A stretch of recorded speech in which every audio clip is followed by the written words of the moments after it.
will begin in 9 minutes.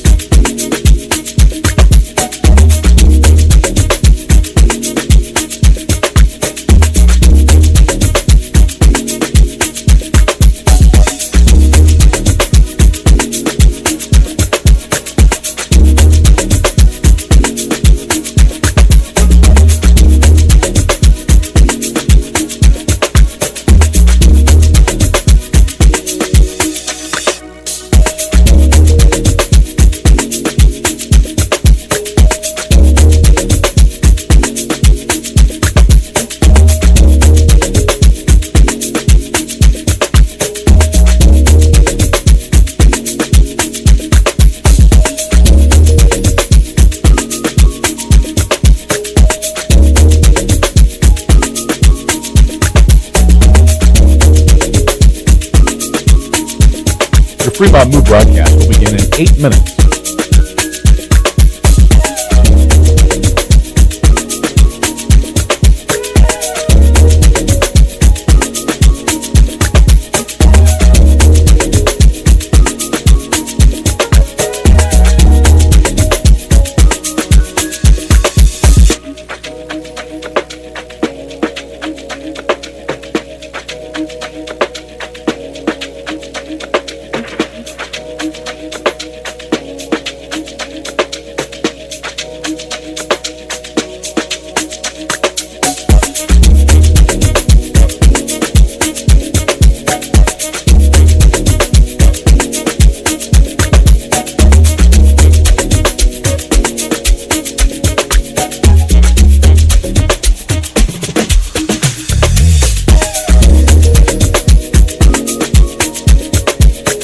Fremont Moo broadcast will begin in 7 minutes.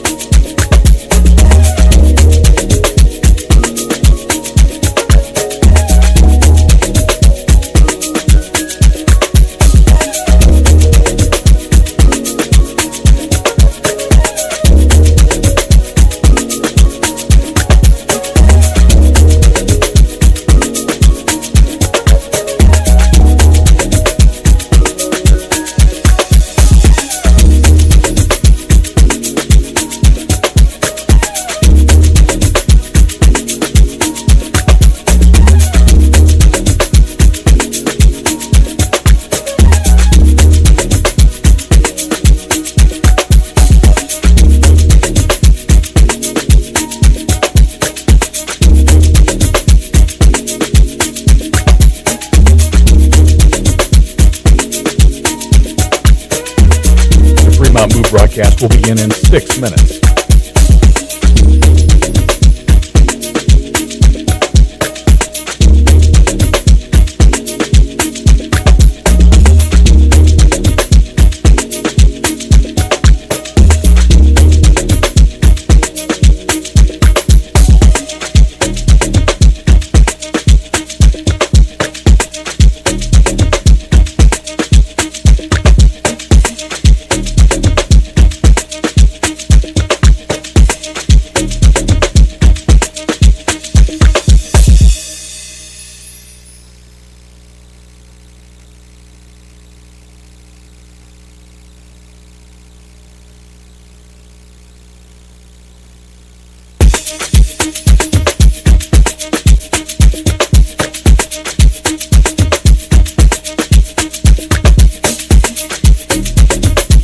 Fremont Moo broadcast will begin in 5 minutes.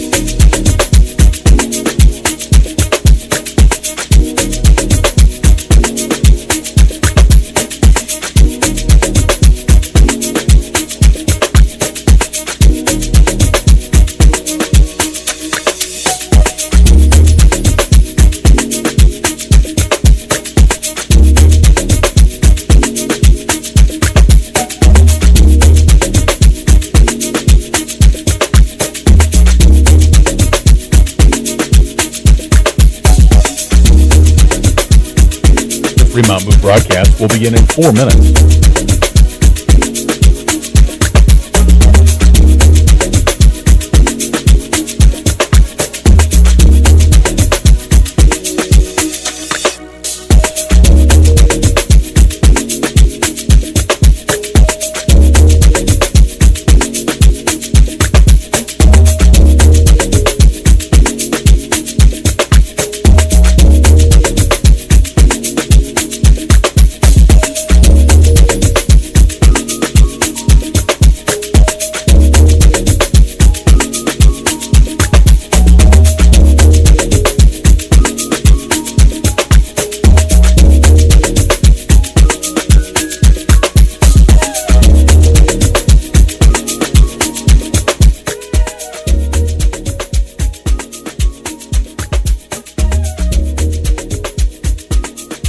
Fremont Moo broadcast will begin in 3 minutes.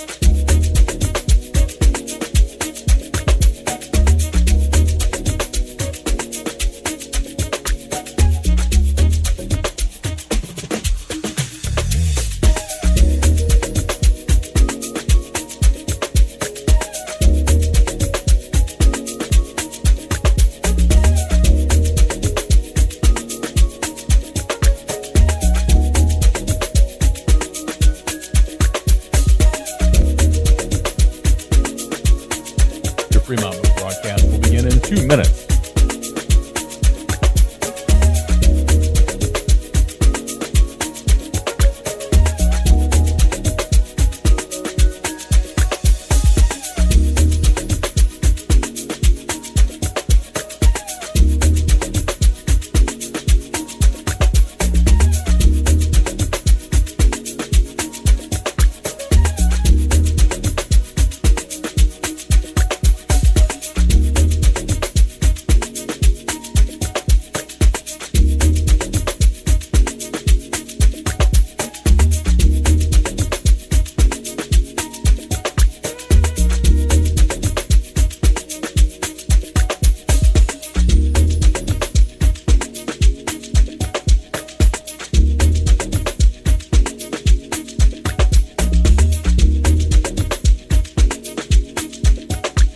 Fremont Moo broadcast will begin in 1 minute.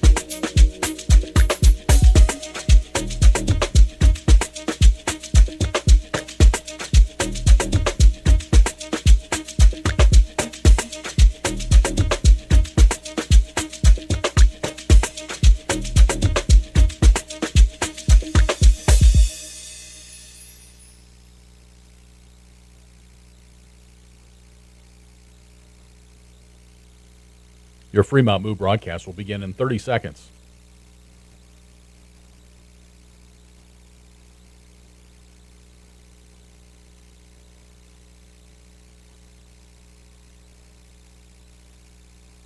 Your Fremont Moo broadcast will begin in 15 seconds.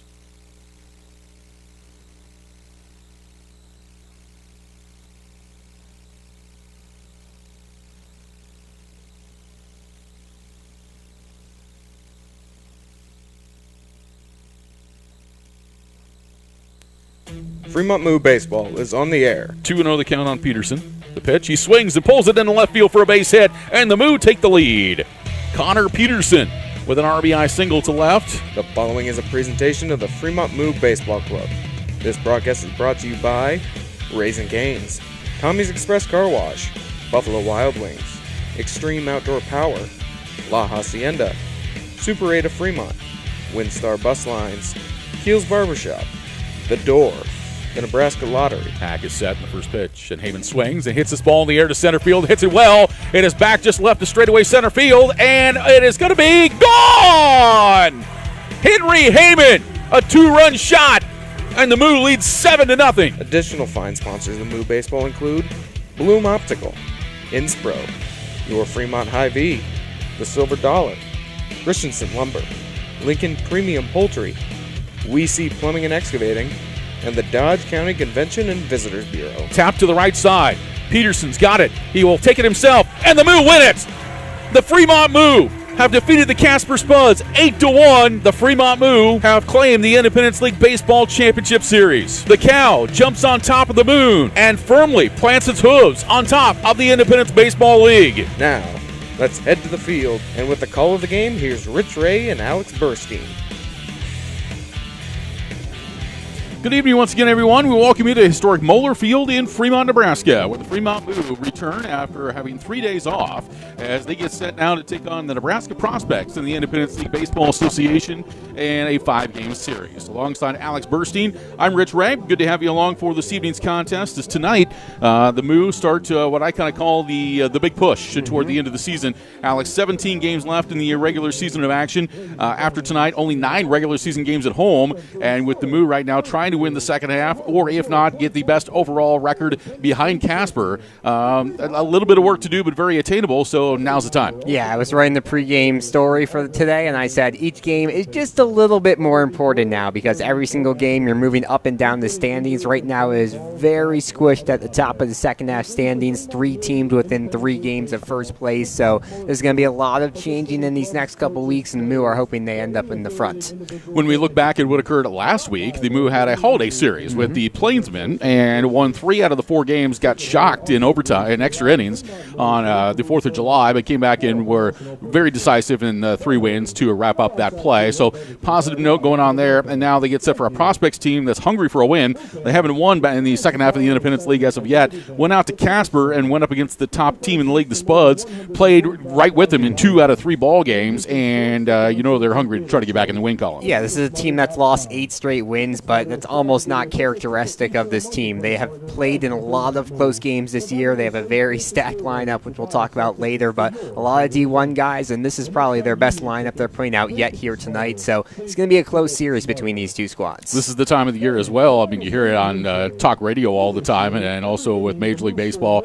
And Major League Baseball, you hear, okay, what's going to happen at the trade deadline? Well, there's no trade deadline in the ILB, but pick-up deadline. This is where you can pick up players, and you can do that any time of the year, and now the big push comes, and for the Moo, we're starting to see some more faces. Yeah, a couple new guys. One tonight, Carter Sintek, who was with the Moo last year, a very talented Division I shortstop. He'll be making the start at short tonight, and he brings along a very good glove and a very good bat, and it means Steven Espinosa will be playing at third, so it's probably the best infield we'll see all season here tonight with Espinosa and Sintek on the left side of the diamond. That's going to be fun to watch. Yeah, watching those 2 play on the left side will be a lot of fun because Sintek flows so well, just so athletic, and Espinosa has got a fantastic arm, and I think at third base might be his home. You never know, but that'll be a lot of fun. Pitching-wise tonight, we're going to see 2 pitchers that have a lot of experience in this league. First of all, P.J. Laux for the Prospects. He's looking for his first win. Yeah, he is looking for his first win. The one thing to know about him, he pitches fast. And don't mean velocity-wise, I mean time-wise. He's going to fire these pitches in. So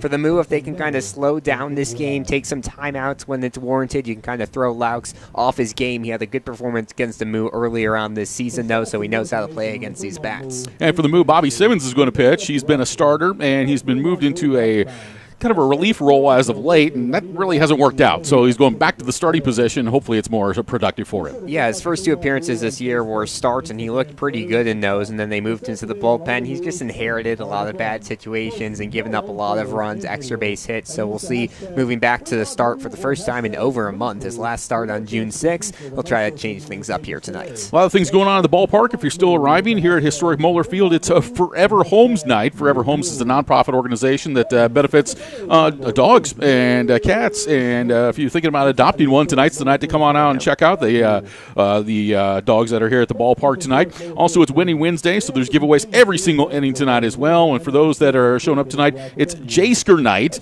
That's half Jays, half Huskers. If you wear your Husker apparel or your Creighton Blue Jay apparel tonight, you get half price admission on a general admission ticket for tonight's contest as well. So a lot of fun coming up here this evening. Along with Alex Burstein, I'm Rich Ray. When we come back, Alex will have the highlights from Sunday's win between the Moo and the Plainsmen. That's all coming up on our Inspro Insurance pregame show. This is Fremont Moo Baseball. Welcome to Fremont and Dodge County, where we invite you to play, shop, stay, and eat. Dodge County is where your next outdoor adventure is at your fingertips. Did you know that downtown Fremont is also known as the antique capital of Nebraska? Fremont and Dodge County also has many fine hotels, campgrounds, and RV parks to suit any needs. We invite you to come and see why downtown Fremont has been named the most charming downtown in Nebraska by USA Today.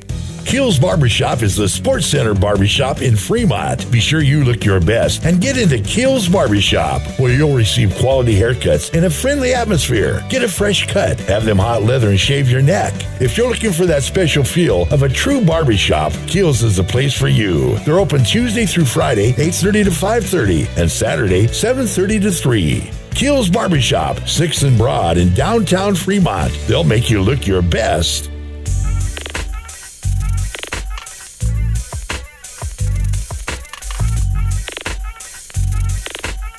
Game of a 4-game holiday weekend set between the Plainsmen and the Moo Sunday evening at Moeller Field. Final game of the season for the Plainsmen, and they start off with a bang in the top of the first. Luke Froelich at the plate. He swings and hits this ball high in the air to deep center field. Floating back is Tarosian, and he watches it leave the ballpark. It's gone for a 2-run home run. But Cooper Fucino wouldn't let that lead last long. 2-0, Plainsmen lead bottom of the first, and Fucino goes yard for the second time in as many days. Here's the 0-2 runner from first goes. Fucino swings, he hits it high in the air, left center field. This one is taking off toward the fence, and it's gone, and the Moo are in front. Cooper Fucino also takes the home run lead for the Moo this season. He's homered in back-to-back games, and the Moo lead at 3-2. Bottom of the third now, Moo on top 4-2, and a throwing error helps Fremont extend the lead. Programming. Runner takes to third, pitch is low, and Espinosa safely in the third. Pitch gets under Whitaker's glove, and Espinosa will trot home, and the Moo lead 5-2. The offense was firing on all cylinders for the Moo, large in part to a 6 RBI day from Cooper Fucino. He got a couple of those in the bottom of the fourth, with the Moo leading 5-2. Pitch from Smith. This one grounded into left field. 1 run will score. Turning third is Tarosian, and a second run is in. And Coleman stuck in a rundown now between second and third, and he will get tagged out. The Plainsmen got back on the scoreboard down 7-2 in the top of the fifth as Kyle Whitaker homers for the second time this weekend. Here's the 0-2. He swings and he hits this ball high in the air, left center field, and he pimps it, flips it, and watches it leave. Well, he got the last laugh out of it. It's now 7-3. But the Moo quickly get that run back and more. 10-3 now, the lead in the bottom of the fifth, and Fucino gets yet another RBI. Runners go. The pitch. And Fucino takes it high for ball 4, and that'll push across another run. Bottom of the sixth, 11-3, Moo on top, and Fremont scores in the easiest way possible. 2-2. Inside, kicking back his leg, the pitch will move to the backstop, and Espinosa will easily come home to score another run. It's his third run of the day. The Moo used their bullpen heavily after a scoreless 6th inning from Luka Vucevic. Zach Vincent got some help from his defense in the 7th. Jeez. Really? 0-2. Bounce towards second. Kelberlau fields it, tosses it to first. A second, Espinosa to first, and that will be a 4-6-3 double play for the first 2 outs of this inning. Top 8, Moo up 12-3, and Logan Anderson goes 1-2-3. 1-2 the count on Nelson. Anderson's next pitch. Fastball swung on a miss, strike 3 to end the inning. Dylan Brandenburg made his season debut on the mound, giving up 1 hit and 1 batter faced, and then Alex Oliver shut things down. Oliver's pitch. Swung on, popped up, playable, right side of the diamond.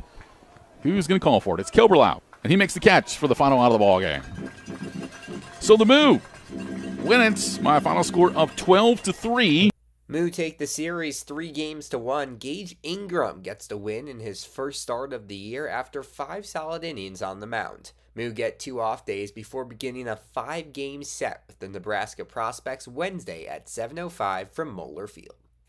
Alex Burstein with our highlights. When we return on the Inspro Insurance pregame show, we'll chat with Connor McGonigal, head coach of the Fremont Moo. That's coming up next. This is Fremont Moo Baseball. Can't help but notice the Made in America trend lately. And now that trend has reached the Fremont eyewear market with American-made luxury glasses from State Optical. I'm Dr. Steve Alcorn at Bloom Optical in Fremont. State Optical designs are different, not only because they're made in Chicago, but they're genuinely authentic, handcrafted designs with individual style. Come in and browse, see how they look on you.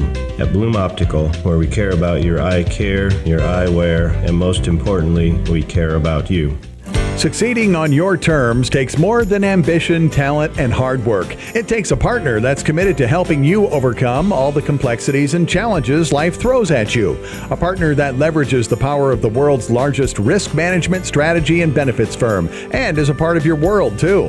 A partner like Inspro, a Marsh McLennan agency. At Marsh McLennan Agency, they're built to help you meet the future without limits. See how they can help you thrive at marshmma.com.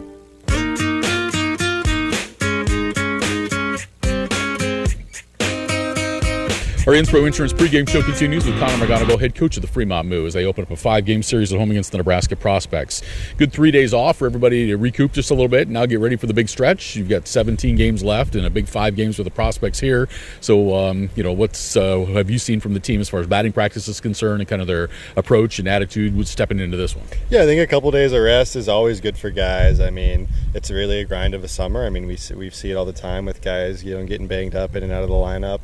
So I think it was just a good mental reset for guys. I mean, we've got a couple of these nice, multiple day stretches without games. So I look for a team with a lot of energy tonight, ready to go and win a ball game. Tough to avoid it now with 17 games left and 3 teams that are trying to fight for that second position in the championship series between you and Spearfish and also at Hastings as well. So it gets to be where every game is important and every inning and every pitch starts to be important, right? Yeah. I think the guys know that. I mean, obviously there is a little bit of the aspect of it being summer ball, so you still want to focus on development and guys getting better. But at the end of the day, everyone here is a competitor and everyone knows what's at stake. And so it's a fun time of year. I mean, it's always fun to compete for a chance to play in a championship series. So that's what we're going to try to do, and we're just going to take it, like you said, one game at a time. This time of the year, we see players come, we see players go, and we've got a familiar name back, right? Yeah, really excited. We have Carter Sintek back with us. I mean, I'm sure a lot of our fans are familiar with his story. I mean, definitely had an injury scare this spring. His playing career was kind of in jeopardy. So I know he's not going to take any of these days for granted, and we know he's going to give us offensively and defensively. So we're really excited to have him back tonight. As far as arms are concerned, any additions or subtractions there? No. We'll see a couple new faces later in the week and moving on through the rest of the summer. We'll have a familiar face on the mound tonight, and Bobby Simmons. He's going to give us a good effort. He kind of worked his way into this starting role with a couple injuries and with this extra game being added. We know he's going to throw a lot of strikes. We know he's going to fill it up. We're going to have a great defense behind him, so we're excited to see what he can do tonight. Facing this prospect squad, boy, their top 4 or 5 guys in the lineup are really tough, aren't they? They are, and they've definitely given us some fits so far this year. I mean, you looked at that lineup, it's Division I. They have a lot of talented players. We've been fortunate enough to fare well against them so far, but we're going to have to bring our best tonight if we want to do it again. All right, Coach, good luck. Thank you. That's Connor McGonigal, head coach of the Fremont Moo. More of the Inspro Insurance pregame show continues after a timeout. This is Fremont Moo Baseball. You've already built something incredible. When you're ready to elevate your business even higher, you need a partner who can give you a platform for scale and even greater success. A partner with the strength and resources of the world's largest risk management, strategy, and benefits firm. A partner committed to building a network of accomplished brokers in your community. A partner like Inspro, a Marsh McLennan agency. See how they can help your business go further at marshmma.com. Fremont Hy-Vee is proud to sponsor local sports, and they know that you fans love your meat. Hy-Vee has all your favorites at the best prices right now. Hy-Vee Choice Reserve Steaks. Always low prices on your favorite flavor of brats. Boneless, skinless chicken breasts, chicken grillers, America's pork chops for the grill, and the best cuts of salmon and seafood. Shop online right now. Go to HyVeeIslesOnline.com and place that order. Your Fremont Hy-Vee. Proud to be a part of local sports.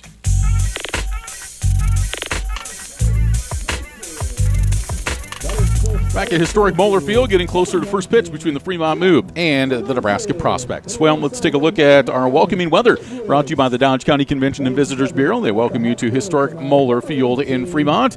And Alex, as we look out the press box tonight, I call it a fair sky. Yeah. 82 degrees, a little humid at 52%. Winds are out of the north at 9 miles per hour, so they're blowing out toward right and right center field here tonight. 20% chance of showers and thunderstorms before 9 o'clock. Mostly clear tonight, a low of 62. I say we're going to get through it. We're going to be just fine. I think so.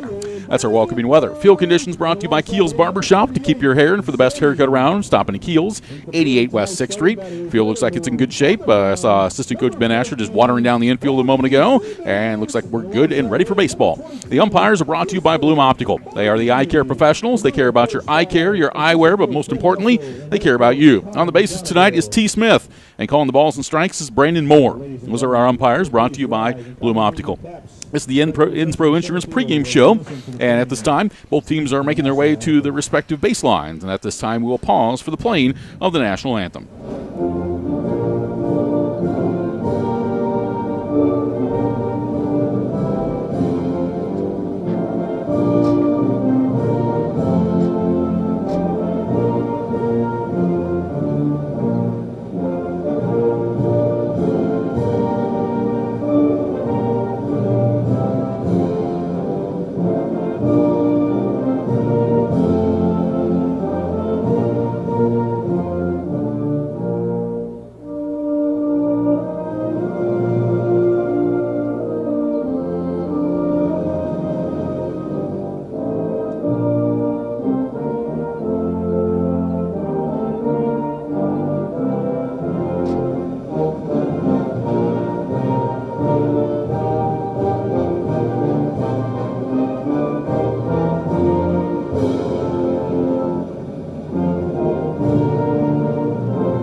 Star Spangled Banner, our national anthem here at historic Moeller Field in Fremont. Let's check the starting lineups for tonight's contest. They're brought to you by your Fremont Hy-Vee. For a lineup that's loaded, shop your Fremont Hy-Vee. Go to HyVeeIslesOnline.com now and place your order. For the visiting Nebraska prospects, 5-16 on the season, 0-6 in the Independence League second half, coached by Gage Shenwell. Leading off and playing center field, number 6, Blake Stenger. Batting second and playing second base, number 33, Easton Swafford. Batting third, doing the catching, number 12, Elliot Peterson. Batting fourth, the designated hitter, number 19, Nathan Verboss. Batting fifth, playing left field, number 18, Bryce Waller. Batting sixth in right field, number 1, Jackson Trout. Batting seventh, playing first base, number 21, Bodie Waller.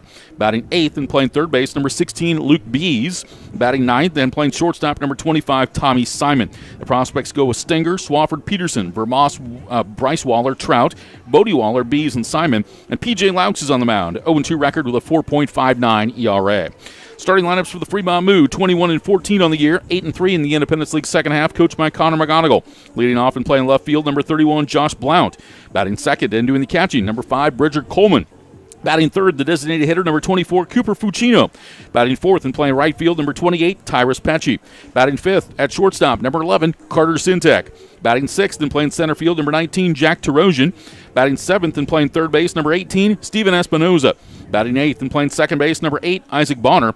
Batting ninth and playing first base, number 9, Dylan Brandenburg. It's Blount, Coleman, Fucino, Pesci, Sintek, Terosian, Espinoza, Bonner, and Brandenburg. On the mound for Fremont, number 14, Bobby Simmons, the 6-foot, 200-pound right-hander from Katy, Texas, via Nebraska Wesleyan University.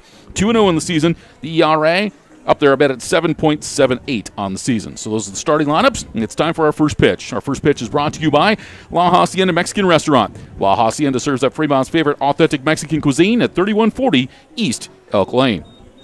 The Moo are wearing their purple tops tonight. Orange lettering, white trim, white pants, purple hats. The prospects wearing their blue tops, red lettering, white trim, and white pants.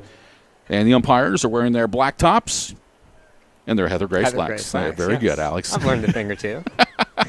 Blake Stenger is going to lead things off, the center fielder, batting .423, no homers and 6 runs batted in. As Bobby Simmons, out of the modified hybrid windup, will bring the first pitch of the ball game home, and it's going to be high for ball 1. 1 ball and no strikes. We are early. 7:04 p.m. is our first pitch time, and we've got a fair sky at 83 degrees. 1-0 here to Blake Stenger, beg your pardon.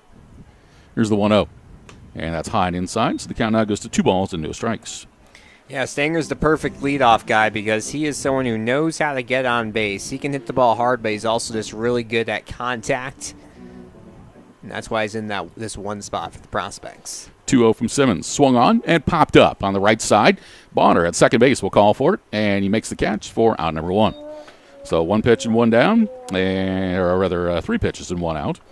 And that'll bring second baseman Easton Swafford to the plate, batting .259 with no homers and 2 runs batted in. You look at this infield right now, this is an infield that makes you feel comfortable. Yeah, this is a really, really good lineup tonight. You have Dylan Brandenburg at first. He's back to his usual position. That's why he played this college season. So he's back in the corner he's most comfortable in. First pitch to Easton Swafford is swung on and fouled off to the left side. No balls and 1 strike. And then as you move to the left, you get even more comfortable. Isaac Bonner at second base. He's looked really good recently. You have Carter Sintak. It's his first game, but you know he's very skillful at short. And then Steven Espinosa, who's been one of the best defenders in the hot corner for the Moo. Here's the 0-1 pitch, and it's going to be a little bit high. So the count evens. It's now 1 ball and 1 strike to Easton Swafford. The foul ball just a moment ago, our first foul ball of the game, brought to you by Lincoln Premium Poultry. They specialize in fowl, but love being a part of the Fremont Moo. For a career with LPP, visit LincolnPremiumPoultry.com. 1-1 pitch. Swafford pops this one in the air, foul down the left side, slicing, and it's going to be over the side fence and down into the cow pasture, I say with air quotes. Not to mention this outfield tonight for the Moo. Josh Blount, Dak Terozin, Tyrus Pecci. They have combined no errors on the year. Oh, there you did it. Alex, I'm kicking you out of the press box. That was jinxing. We'll see. No, you're reporting this. You're reporting the facts, and you're exactly right. Very solid. Very solid. Here's the 1-2, and that misses inside. So the count now 2 balls and 2 strikes. You brought up a very good point. I mean, the defensive arrangement we see for the Moo tonight, I think if you talk confidence level, it's got to be the highest of the year. Yes. Yeah. 2-2 the count here in Easton Swafford. Next pitch. Swung on and bounced right up the pitcher's mound. Bonner's got it. Flips on over to Brandenburg. And there are 2 away. Bobby Simmons looking comfortable in that starting role thus far. Mm-hmm. Here's Elliot Peterson. Elliot Peterson is 6', 195, utility player from Elkhorn. He plays at the University of Arkansas. Yeah, just committed there this week after one of the best JUCO seasons in the country. He hit .517 this past spring. First pitch from Simmons. He's going to miss off the outside corner, 1 ball and no strikes. Where did he play? At Southeast Community College. Okay, down in Beatrice. Yep. 1 ball and no strikes to Peterson. Nathan Vermoss would be next. 2 outs, nobody on. We're in the top of the first. The 1-0 from Simmons. Peterson swings and hits it towards center field. Going back and making the catch on the run is going to be Jack Terozin, and that is the final out of the inning. So a nice clean inning for Bobby Simmons and the Moo as the prospects are retired in order. 3 up and 3 down. Played 1/2 inning of baseball. There's no score. The Moo will swing the bats when we return. You're listening to Fremont Moo Baseball. Hacienda Mexican Restaurant, your favorite family-owned restaurant, is offering their Family Taco Pack special. Right now, feed the whole family with 12 tacos, rice, beans, chips, and salsa for only $38. Be sure to check the back of your Fremont Moo tickets for a Moveless discount at La Hacienda. You can get a Family Taco Pack anytime. La Hacienda, 3140 Elk Lane. Call in your Family Taco Pack at 402-721-9909 or order online at lahaciendafremont.com. They cater too. Looking for a nice place to go? A place that's rich with tradition, great service, and atmosphere? A fantastic place where you can go and still carry on a conversation. Maybe shoot a game of pool and enjoy one of the best jukeboxes in town. Silver Dollar is one of the finest places for adult libations at reasonable prices. Join the Silver Dollar family and enjoy, but you need to be 21 or older. See y'all soon, and remember, not everything that glitters is gold, but we're pretty sure it's probably silver at the Silver Dollar, 18th and Bell Street in Fremont.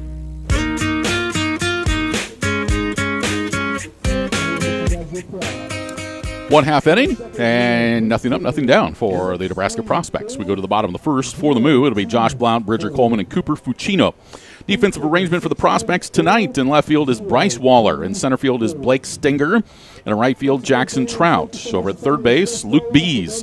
The shortstop, Tommy Simon, playing his first game for the prospects. Over at second base, Easton Swafford. At first base, Bodie Waller. Doing the catching is Elliot Peterson. On the mound, P.J. Laux. He's 0-2, 4.59 ERA. He's kind of been a tough luck pitcher over the last couple years. I mean, he's got good stuff. He's out of Rockhurst, out of Kansas City.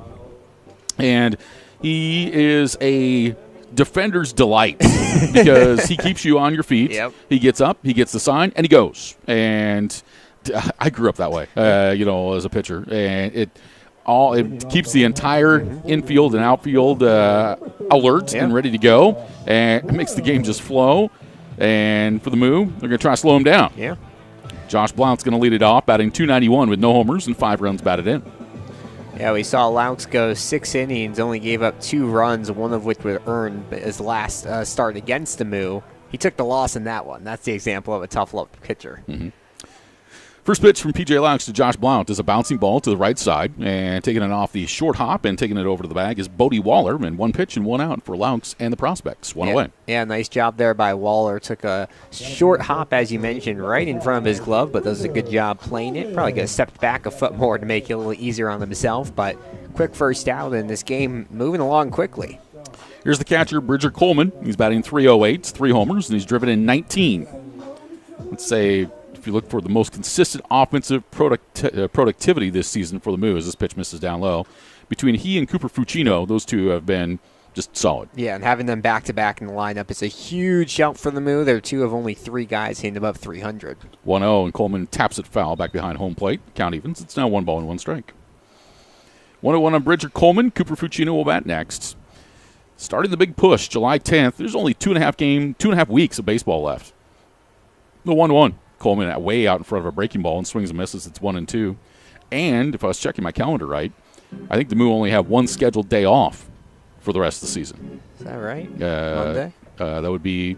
Oh, there's 2. There's a Sunday that's in there as well. The 1-2. And a swing and a miss. Laux with an off-speed breaking ball. Swing and a miss for strike 3. So P.J. Laux gets his first strikeout. And they're quickly 2 down here in the bottom of the first inning. Yeah, it took a little velocity off of that one, but really good movement on that pitch, and Coleman just has to look away as he swings at that one. So quick 2 outs here for P.J. Laux. So it's going to bring up the designated hitter, Cooper Fucino, who's batting .337, 4 homers, 18 runs batted in. Laux' first pitch. Fucino takes this one down to there, 1 ball and no strikes. Yep, Fucino's been the hot bat in the lineup, 2 straight games of a home run. Would love to see him hit another one here tonight, but he's just a very solid hitter any way you look at it. 1-0 to Fucino, and he swings and is behind on a fastball. It's now 1-1. 1 ball and 1 strike to count. You're going to make me look at my schedule now. Yeah, two more days off. 2 off days, okay. Yep. The 1-1. This is downloads, 2 balls and a strike. Those days off would be Monday, the 15th, and then Sunday, the 21st. Every other day, the Moo are playing games. Baseball. That's right. Here's the 2-1. Fucino takes it down low. And now 3 balls and 1 strike. 3-1 on Cooper Fucino, a Creighton product. Laux' 3-1 pitch. And Fucino checked his swing and takes it down low, and that's ball 4. So Fucino draws a walk, and that's something you don't see P.J. Laux do very much, is walk batters. Yeah, no, that was a similar pitch to what he used to run up Coleman, just a batter earlier, but some good patience there at the plate by Cooper Fucino, and draws the quick walk, and first base runner of the game for either one of these teams. Yep, Fucino over at first with 2 away, and Laux in the stretch, and will pitch to Tyrus Pecci, and it's in there for a strike. No balls and 1 strike to Pecci. You think Laux pitches fast out of the windup. Wait till he gets into the stretch. He barely pauses. Here's the 0-1. Down low for a ball, and the count now 1 ball and 1 strike. The good thing about that is that if you're a base stealer, you can kind of time it very well, yep. Yeah, because he doesn't change his delivery or stagger his delivery to home very much. The 1-1, and Pecci swings and misses. And he's down to the count 1 ball and 2 strikes. Yeah, inducing a lot of swing and misses here early on. Moo players just struggling to time up to these pitches. 1 ball, 2 strikes. Next pitch. Swing and a miss, strike 3, and that's the inning. So P.J. Laux strikes out 2, gets around a 2-out walk, and that'll do it for the Moo in the bottom of the first inning. No runs, no hits, no errors, 1 runner left on base. We're through 1, no score. Back to the top of the second when we return. This is Fremont Moo Baseball. Now that's what a solid piece of wood sounds like. Look just past that left field wall at Moeller Field, you'll see Christensen Lumber, a solid lumber company for over 100 years. And there goes another ball into the lumber yard. Professional builders know Christensen Lumber is their home run hitter for quality materials. More contractors and woodworkers will tell you Christensen Lumber is the best choice to find quality cuts of lumber. Since 1923, Christensen Lumber. It's where the pros go. 714 South Main, just past the left field wall at Moeller Field. Lincoln Premium Poultry is excited for Fremont Moo baseball this summer. Hey, you're looking for a new opportunity? You can hit it out of the park with a job at Lincoln Premium Poultry. With a fantastic culture, great pay and benefits, and room for growth, Lincoln Premium Poultry is one of Fremont's best destinations for summer fun and employment. Just go to LincolnPremiumPoultry.com right now and check out all the job opportunities available.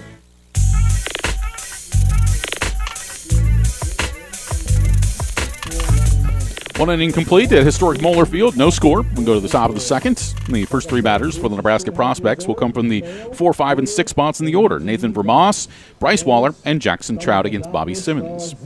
Well, what do you think about Forever Homes there, Alex? They are a pet adoption agency, and they're showing some of their dogs that are up for adoption tonight. I've seen a couple Huskies. Yes. Look sharp. I'm a big fan of this night. Yeah. Yes. Moo Baseball is brought to you in part by the Dodge County Convention and Visitors Bureau. So here's Nathan Vermoss, the designated hitter. He's batting .261, no homers. He's driven in 6. So Simmons will get ready to deliver the first pitch here in the top of the second. First offering to Vermoss. Swung on a missed. Strike one. Those Moo players like the dogs, too. They were just petting Zeus by the dugout. Is that Zeus? Yes. Good-looking dog. Yes. No balls, 1 strike to count. Here's the 0-1. It misses outside. You got a dog at home? No, I have 2 cats. 2 cats? Yep. I'm a dog guy. Me too. Yep. I had a dog and gave it to mom and dad and my brother, and still see it all the time. And dogs, that's a good thing about dogs, and even cats too. Yeah. Is that it doesn't matter what day you've had and how your life stinks. They come Always home make and you happy. they love you regardless. 2-1 the count to Nathan Vermoss. Next pitch. Swing and a miss. Strike 2 is Simmons is ahead of Vermoss here. Yeah, Simmons is having a really good start to this game. He induced 3 quick outs in the first and just looking more like he did at the start of the season versus what he has these last couple of starts. 2 balls and 2 strikes. Next pitch by Simmons. Swung on, bouncer back up the middle, and it'll be back. Yep, it's into center field. Bonner tried to get a glove on it, but couldn't quite do so. And that is the first hit of tonight's contest. It's a leadoff single by Nathan Vermoss. Yeah, probably would have been a hit either way, even if Bonner had gotten a glove on that as he was running straight towards left field, but bounces just in front of his glove, and a good piece of hitting there by Vermoss to get someone on for the prospects for the first time tonight. So it brings Bryce Waller to the plate. He was batting .250, 1 homer, driven in 11. Both the Waller boys are in the lineup tonight, Bryce and Bodie. Bryce is playing left, Bodie's playing first. First pitch from Simmons. A high chopper, right side. Brandenburg goes up, bounces off of his glove, and everybody's going to be safe. Yeah, that's an unlucky break there for Brandenburg. He may have been better off laying that bounce to Bonner because when it hit his glove, that's when there was no chance at the plate. Just sends it a little too far into the air. And pair of quick hits here for the prospects. Going to be ruled as a hit. Brandenburg left his feet to try to make the play. This prospects team isn't doing anything fancy with their hitting here. Just simple singles. Jackson Trout at the plate now, playing right field. Simmons' first pitch to Trout. Good fastball, swung on a miss, strike 1. Yeah, if you can work high in the zone, that's how he got a couple of pop-outs in the first inning. And that high fastball, a one-seam fastball that Simmons used, works well. No balls and 1 strike. Trout batting .273. Here's a pitch at the bottom of the zone for called strike 2. No balls and 2 strikes. .273, no homers. He's driven in 4. You don't see a one-seam fastball a lot. No, it's usually, you're brought up to grab at least 2 seams or the 4-seamer. There's a pitch down low. And it bounces to the right. Wild pitch will advance Vermoss to third. Waller stayed put. So runners are at the corners. And it's a 1-ball, 2-strike count here on Jackson Trout. Yeah, you might see Simmons try to use that fastball again here, try to get a quick punch out, because if you can get one here, then you have the opportunity of a double play ball to try to get out of this inning. But first, you really want to get a strikeout here to keep the runner at third. 1-2 on Trout. Runner from first goes. The pitch is going to be grounded to the first base side. Brandenburg is going to take it himself to the bag. Is staying put at third was Nathan Vermoss. And there's one away. That was an odd play. Yeah, Vermoss not the fastest runner, but kind of surprised there that he did not take off for home when Brandenburg started dashing towards first. The runner does take second, but not the worst play for the Moo there. No, very beneficial for Fremont. That's a play where Vermoss, 95 times out of 100, has got a score on that play. So here's Bodie Waller. He's driven in 2 this season. First pitch, swing and a miss for strike 1. You just talked about getting a punch out now. Boy, if Simmons could get one right here, then you feel a lot better about yourself. No balls and a strike to Bodie Waller, batting 175. Left-handed batter playing first base for the Prospects this evening. Runners at second and third, one away, no score, top of the second. The 0-1. Swung on a little bloop on out to Sintek at shortstop. He's going to go to third base, and applying the tag at third will be Espinoza for the out. The run does score on the play, and so the Prospects lead it by a score of 1-0. Yeah, that's the risky play, but it works out, and you have 2 very good infielders there with Sintek to Espinoza. You have the time to make the play and get the lead runner. That's helpful for the Moo, but they do fall into the early deficit here. So they're 2 away with a runner at first, and this will bring up the third baseman, number 16, Luke Bees. Bees is batting .227, no homers. He's driven in 4. The Prospects have captured the lead 1-0 here in the top of the second. The first pitch to Bees is low and away for ball 1. 1 ball and no strikes. Yeah, just some odd plays along the infield. This is a weird inning. We say that a lot here at Mullerfield. It's usually because you're working with me. I get it. I can take a hint, Burstein. 1 ball and no strikes here on Luke Bees. The American flag looks sharp, the stars and stripes, as the wind blows it from left to right.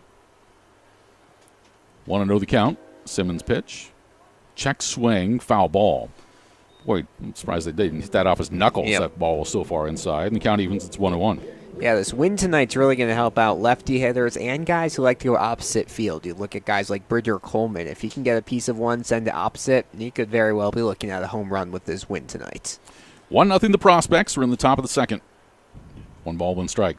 Next pitch, high and inside from Simmons. It's now 2-1. Just on a personal observation, I like Bobby more in that starting role than the relief role. It just didn't work well. No. 2 balls and a strike to Bees. Next pitch on the way. High.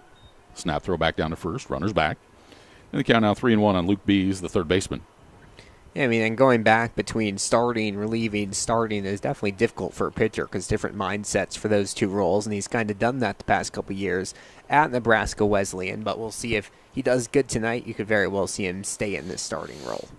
Here's the 3-1 pitch, and it's inside for ball 4. So that'll be the first walk given up by Simmons this evening, and the inning continues here for the Prospects with runners at first and second and 2 away. Yeah, we're seeing a lot more of those pitches inside from Simmons on his fastball. He placed it well the first couple batters. Has to take a deep breath here, just place your fastballs, and that's how you're going to get outs. So here's Tommy Simon, Fargo, North Dakota native, at the University of Nebraska, Lincoln. 6 foot 175. Yeah, Simon is an exciting player. He just finished up his high school career. And very, very star player in the Dakota, but now he's trying to get some reps before he turns to the Big Ten. See what we can do first start of the season. Fouled off the first pitch. No balls and 1 strike here on Simon. Simmons a couple looks at the second base. Now the next one. Fastball misses down and in for ball 1. So the count evens, 1 ball and 1 strike on Tommy Simon. Top of the order, Blake Stenger would be next. We're in the top of the second. Runners at first and second with 2 down. The Prospects have pushed across a run and lead it by a score of 1-0. 1 ball, 1 strike. Simmons brings it home. That pitch misses down and in. So Bobby's starting to miss around the zone a little bit. Yeah, once again, we're just seeing those inside pitches. He's not able to find the zone.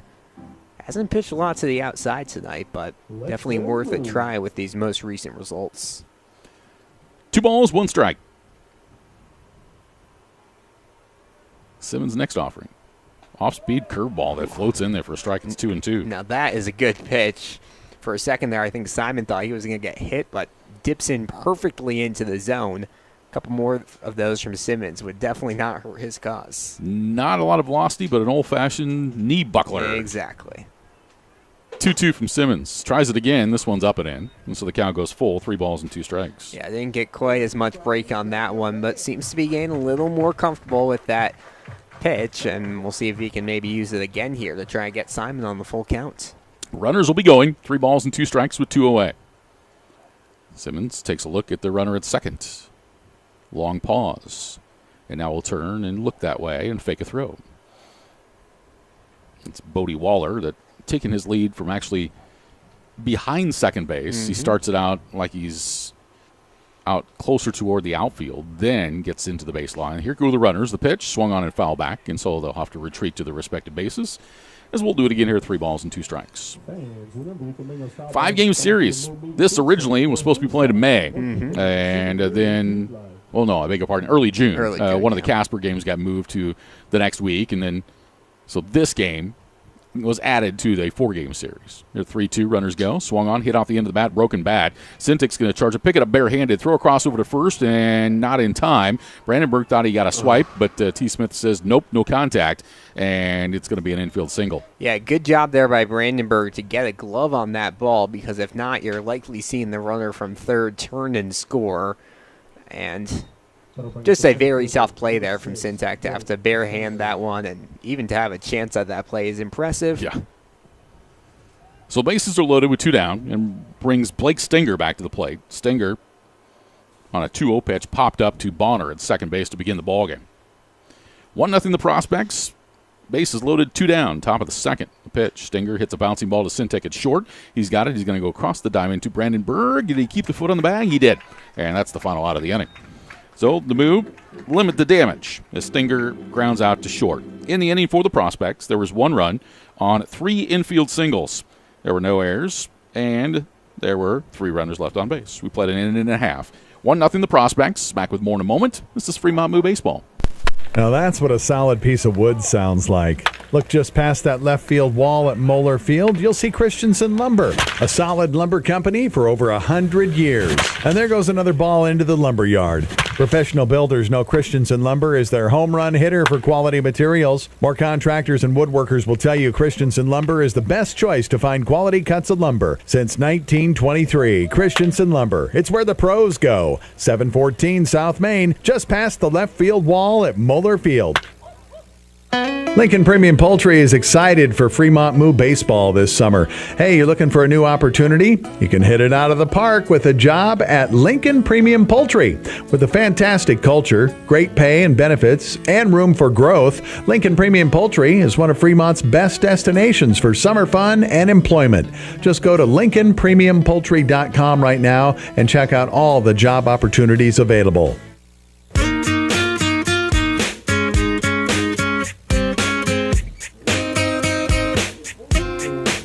Back at historic Moeller Field, we go to the bottom of the second. The visiting Nebraska Prospects lead the Fremont Moo 1-0. And the Moo will bring the 5, 6, and 7 batters to the plate. Carter Sintek, Jack Terozin, and Steven Espinoza. So here's Sintek, his first at-bat for the Moo this year. And the first pitch is swung on and fouled to the right side. Out of play, no balls and a strike. Yeah, this is the first at-bat in a while for Sintek. Got injured in April, so this is his first live pitching in a while, and we'll see how he can adjust to it. And just trying to stay healthy for Carter over the last 2 years has been a challenge, but he came on about this time last year with the Moo after coming back from having that hamate bone removed out of his left wrist last season, the 0-1. This pitch misses outside. It's now 1 ball and 1 strike. And we've learned Bryce Harper do this. We've learned Carter Sintek do this. The former Moo player, Austin Callahan, has had that as well. The 1-1 misses inside. It's 2-1. And you learn from physical therapists and orthopedic doctors that are like, you don't need it. Yeah. So it's just causing pain, so we'll remove it. Here's the 2-1. It's outside for a ball. It's now 3 balls and a strike. Where is that on the wrist, you know? It is in the wrist, Alex. Dr. Rich Rat. Here's the 3-1. Bouncing ball up the middle, and Sintek singles to begin the season for the Moo.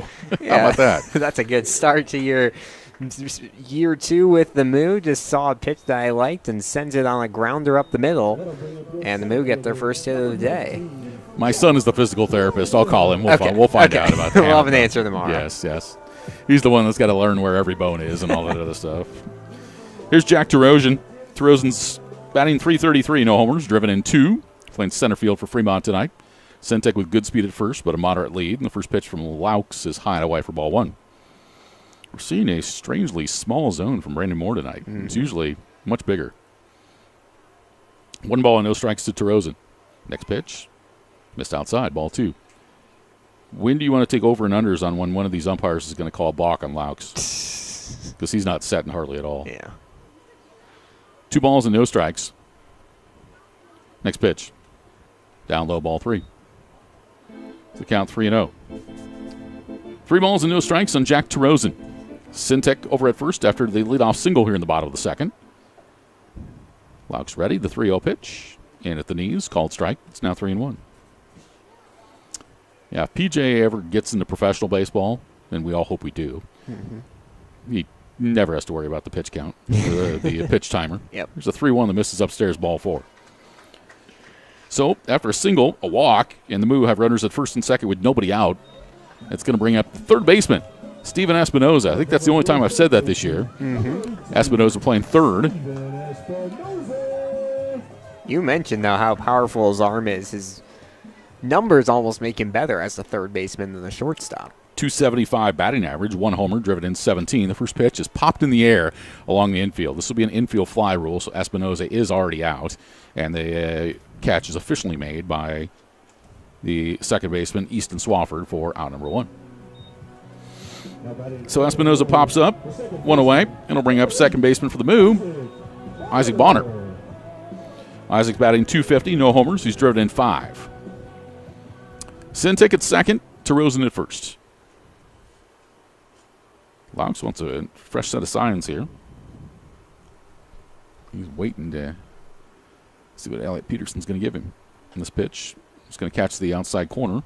The top of the zone for a strike. It's 0-1 to Isaac Bonner. That might be the longest wait we see between pitches all day long. That's not bad either. No balls and 1 strike here on Bonner. Next pitch. Tried to hold up and did, and it missed outside. Yeah, Counting out 1-1. We've seen Bonner over these past couple weeks kind of have an offensive resurgence. Just seemed like he's seen the ball better, and we've seen his batting average go up with that. 1-1 to Bonner. Swings at a breaking ball and misses. And they count out 1 ball and 2 strikes to Isaac Bonner. 1 away, bottom of the second. The prospects leading the Moo 1-0. Laux tucks that glove on his left hip as he looks in for the sign. Now puts the hands together and delivers. And that's a balk. I told you, didn't I? Yeah. Yep. He didn't set long enough. The hands were together, and then bam, he came home. And he's asking T. Smith what he did, and T's like, didn't set. 1-2 the count here on Isaac Bonner. Now 2 runners in scoring position with the 1 away. Laux does pause this time in the pitch. And Bonner swings and pokes this in the air toward right. This will be deep enough to tie the ball game.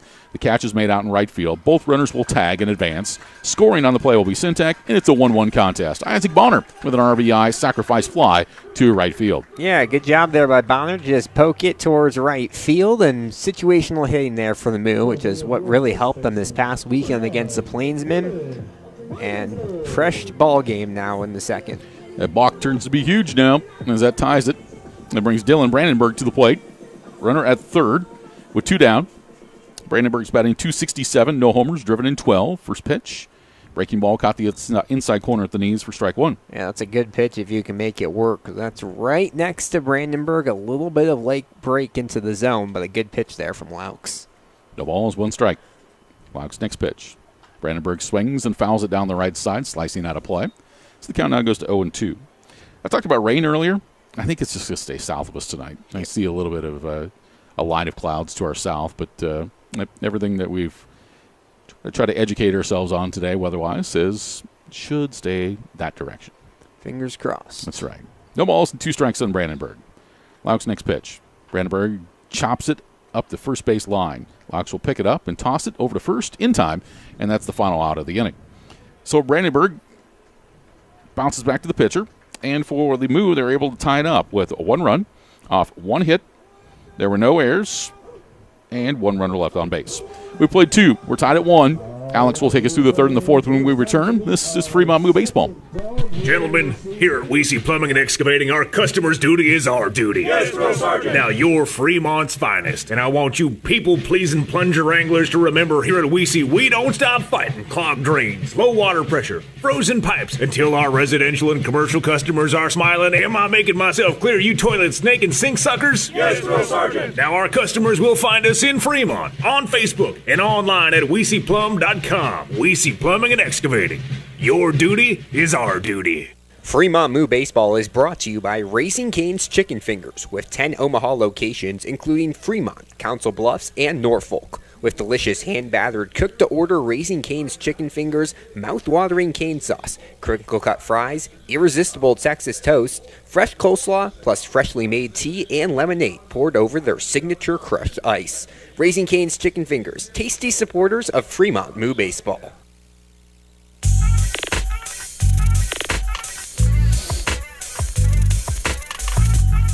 We're through two at historic Moeller Field between the Fremont Moo and the Nebraska Prospects, and both teams are tied. They have scored a run in the second inning, so we are tied at 1. And as we go to the third and take us through the third and the fourth is Alex Burstein. Thank you, Rich. The Prospects only had 3 batters hit in the first. They figured things out in the second inning, sending 7 guys to the plate. One of them came across home plate. That was Nathan Vermas. He's third due up here in the inning. It's a 1-1 ball game as we get going in the third here from historic Moeller Field. Bobby Simmons picks up the ball from behind the mound, and now will get ready to enter his third inning of work against Easton Swafford out of Crowder College. Grounded out to second his first time. First pitch from Simmons. It's high, and we'll go to a 1-2 on Swafford. Seen him play both of the middle infield positions this season. Tonight he's at second base. Set in the pitch. Swung on and missed. Late swing there from Swafford. And Simmons gets back in the count, 1-1.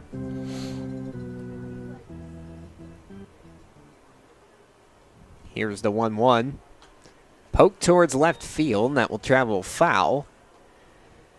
Moves it to a 1-2 count. Elliot Peterson waits on deck. Nathan Vermas in the hole. Simmons has settled down here early in the third. Faced some struggles there in the second. Here's the 1-2. Down the first base line and will just go foul. T. Smith had to do a little dance to avoid that one. He's got good moves. Yeah, he does. 1-2 the count on Swafford.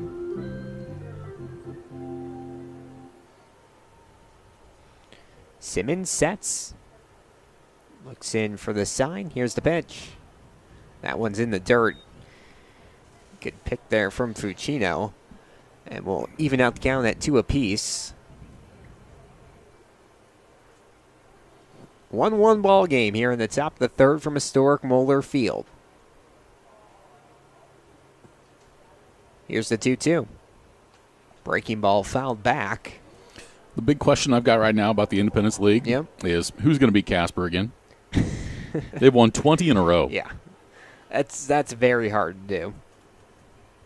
2.5 games up in the second half standings, but I believe there are 8.5 games overall on top. Here's the 2-2. Breaking ball doesn't get the movement Simmons wants, so they'll go outside, and a full count now on Swafford. Sodbusters had a chance last night. They did. Pushed the Spuds to extra innings, but Casper had a big top of the 10th and finished it off. 3-2. Swung on and missed on the fastball outside, and Swafford will walk back to the dugout disappointed with 1 away here in the top of the third, and that brings Elliot Peterson to the plate. Moo Baseball is brought to you in part by Keel's Barbershop to keep your hair and for the best haircut around. Stop into Keel's. They're at 88 West 6th Street in Fremont. Biggest advantage for the Moo in this second half of the schedule is they don't have to play Casper. You look at teams like the Sasquatch, they have a 4-game set with Casper before the end of the second half. First pitch in there for a strike, 0-1 the count. Now, the other end of that is that Spearfish has not, up until that, doesn't really have to sweat as far as their schedule is concerned either. They play 2 teams that have the worst records in the league. Here's the 0-1. Breaking ball in there for a strike. Spuds taking on the Sodbusters tonight up in Hastings, and the Bison taking on the Sasquatch up in Spearfish. 0-2 the count on the recent Arkansas commit, Elliot Peterson. Simmons sets. Here's the pitch. Bounce towards second. Gloving it is Bonner. Easy throw the first in time for a quick second out. Isaac Bonner has been involved with 3 putouts already today. He's been solid in the field. And that will bring the designated hitter, Nathan Vermas, to the plate. I'm excited about that trip up through the South Dakota. Me too. Coming up at the end of the year. We get 1 game in Pierre and then 3 in Spearfish. Yep. First pitch to Vermas, inside. 1-0 the count. Spearfish is just gorgeous. I'm excited. Yeah. You've been talking it up on air all year just long. go through the Black Hills and the rolling hills and take nothing away from Casper either. I mean, that's... Casper was pretty. Yep. Here's the 1-0. Low. And Vermas will move ahead 2-0 in the count. But also when we go is the week before Sturgis, the Sturgis Motorcycle Rally. So all the motorcycles will be rumbling across I-90 on their way up to that vicinity. Of course, Sturgis right between Spearfish and Rapid City. 2-0 count. Pitch is just outside. Ficino tried to frame that onto the outside part of the plate. But Vermas will move ahead 3-0 in the count. Simmons looks in for the sign. Now he sets. Here's the pitch. It's going to just miss low. And a 4-pitch walk here to Nathan Vermas. And after 2 quick outs to start the inning, prospects have a man aboard. It'll be up to Bryce Waller to keep the inning going. Yeah, Brandon Moore's zone a little tighter tonight. I mentioned that earlier. Just the pitchers aren't getting that pitch right around the knees. And Brandon usually will, have a big wide zone, but not so much tonight. First pitch to Waller. Popped back. 0-1 the count. As long as it's consistent, though, Exactly. that's all you want. And that's what we're seeing. Yeah, it is consistent. Waller out of Northeast Community College. Just finished up his freshman year. Singled his first time up. 0-1. Lifted towards right field, and that will drop on the edge of the infield grass, turning second and safely into third is Vermas. That one took a weird bounce right at the edge of the infield grass and slowed down, so the right fielder, Pecci, had to sprint in to get it. And that's a good piece of hitting from Bryce Waller to move runners onto the corners. Yeah, it seemed like it just died in the heavier off on your golf course. But the field is short as far as the grass is concerned. So it just I don't know if it hit the stitches in a certain way to just stop the baseball as soon as it hit the ground or what. Bring Jackson Trout to the plate. First pitch. Bounce towards second. Bonner dives and can't get his glove on it. It will go in the right field. Run comes in to score. And the prospects back on top. 2-1 thanks to an RBI single from Jackson Trout as Nathan Vermas comes home to score. Little things and just putting the ball in play, and that's what the prospects have done there. And Jackson Trout able to find the right side where Bonner just couldn't quite reach to it. Good effort, but couldn't get there. 5 hits in 2 2/3 innings, all of them singles. Lefty Bodie Waller comes to the plate. First pitch. Skied towards left field, drifting over is Blount, and he will easily get under it for out number 3, but not before another run comes across the plate for the prospects. 1 run off of 2 hits, no errors, and 2 runners left on base here at the end of 2.5 from historic Moeller Field. It's the prospects 2, the Moo 1. Don't go anywhere. This is Fremont Moo Baseball. Hi, Sean Callahan here for Tommy's Express Car Wash on East 23rd in Fremont. Have you given the Unlimited Tommy Club a try? Just download the Tommy's Express app, and guess what? When you download it now, you get your first month free. That's the Tommy Club, keeping your car clean every day. Wash as many times as you want each month. The Tommy Club starts at just $24.99 per month. Sign up today at Tommy's Express Car Wash in Fremont. Buffalo Wild Wings is your headquarters for great food, cold drinks, and is the place to sit and watch the game. Wings, tenders, burgers, sandwiches, and wraps, tacos, and more. Get to try one of B-Dub's fantastic sauces. B-Dub's takeout and delivery is now Buffalo Wild Wings Go. For a limited time, add a 6 count of traditional or boneless wings and get them for free using promo code GOWINGS on all orders of $10 or more. Located at 1220 East 23rd Street, Suite 300 in Fremont. Buffalo Wild Wings. Wings, beer, sports.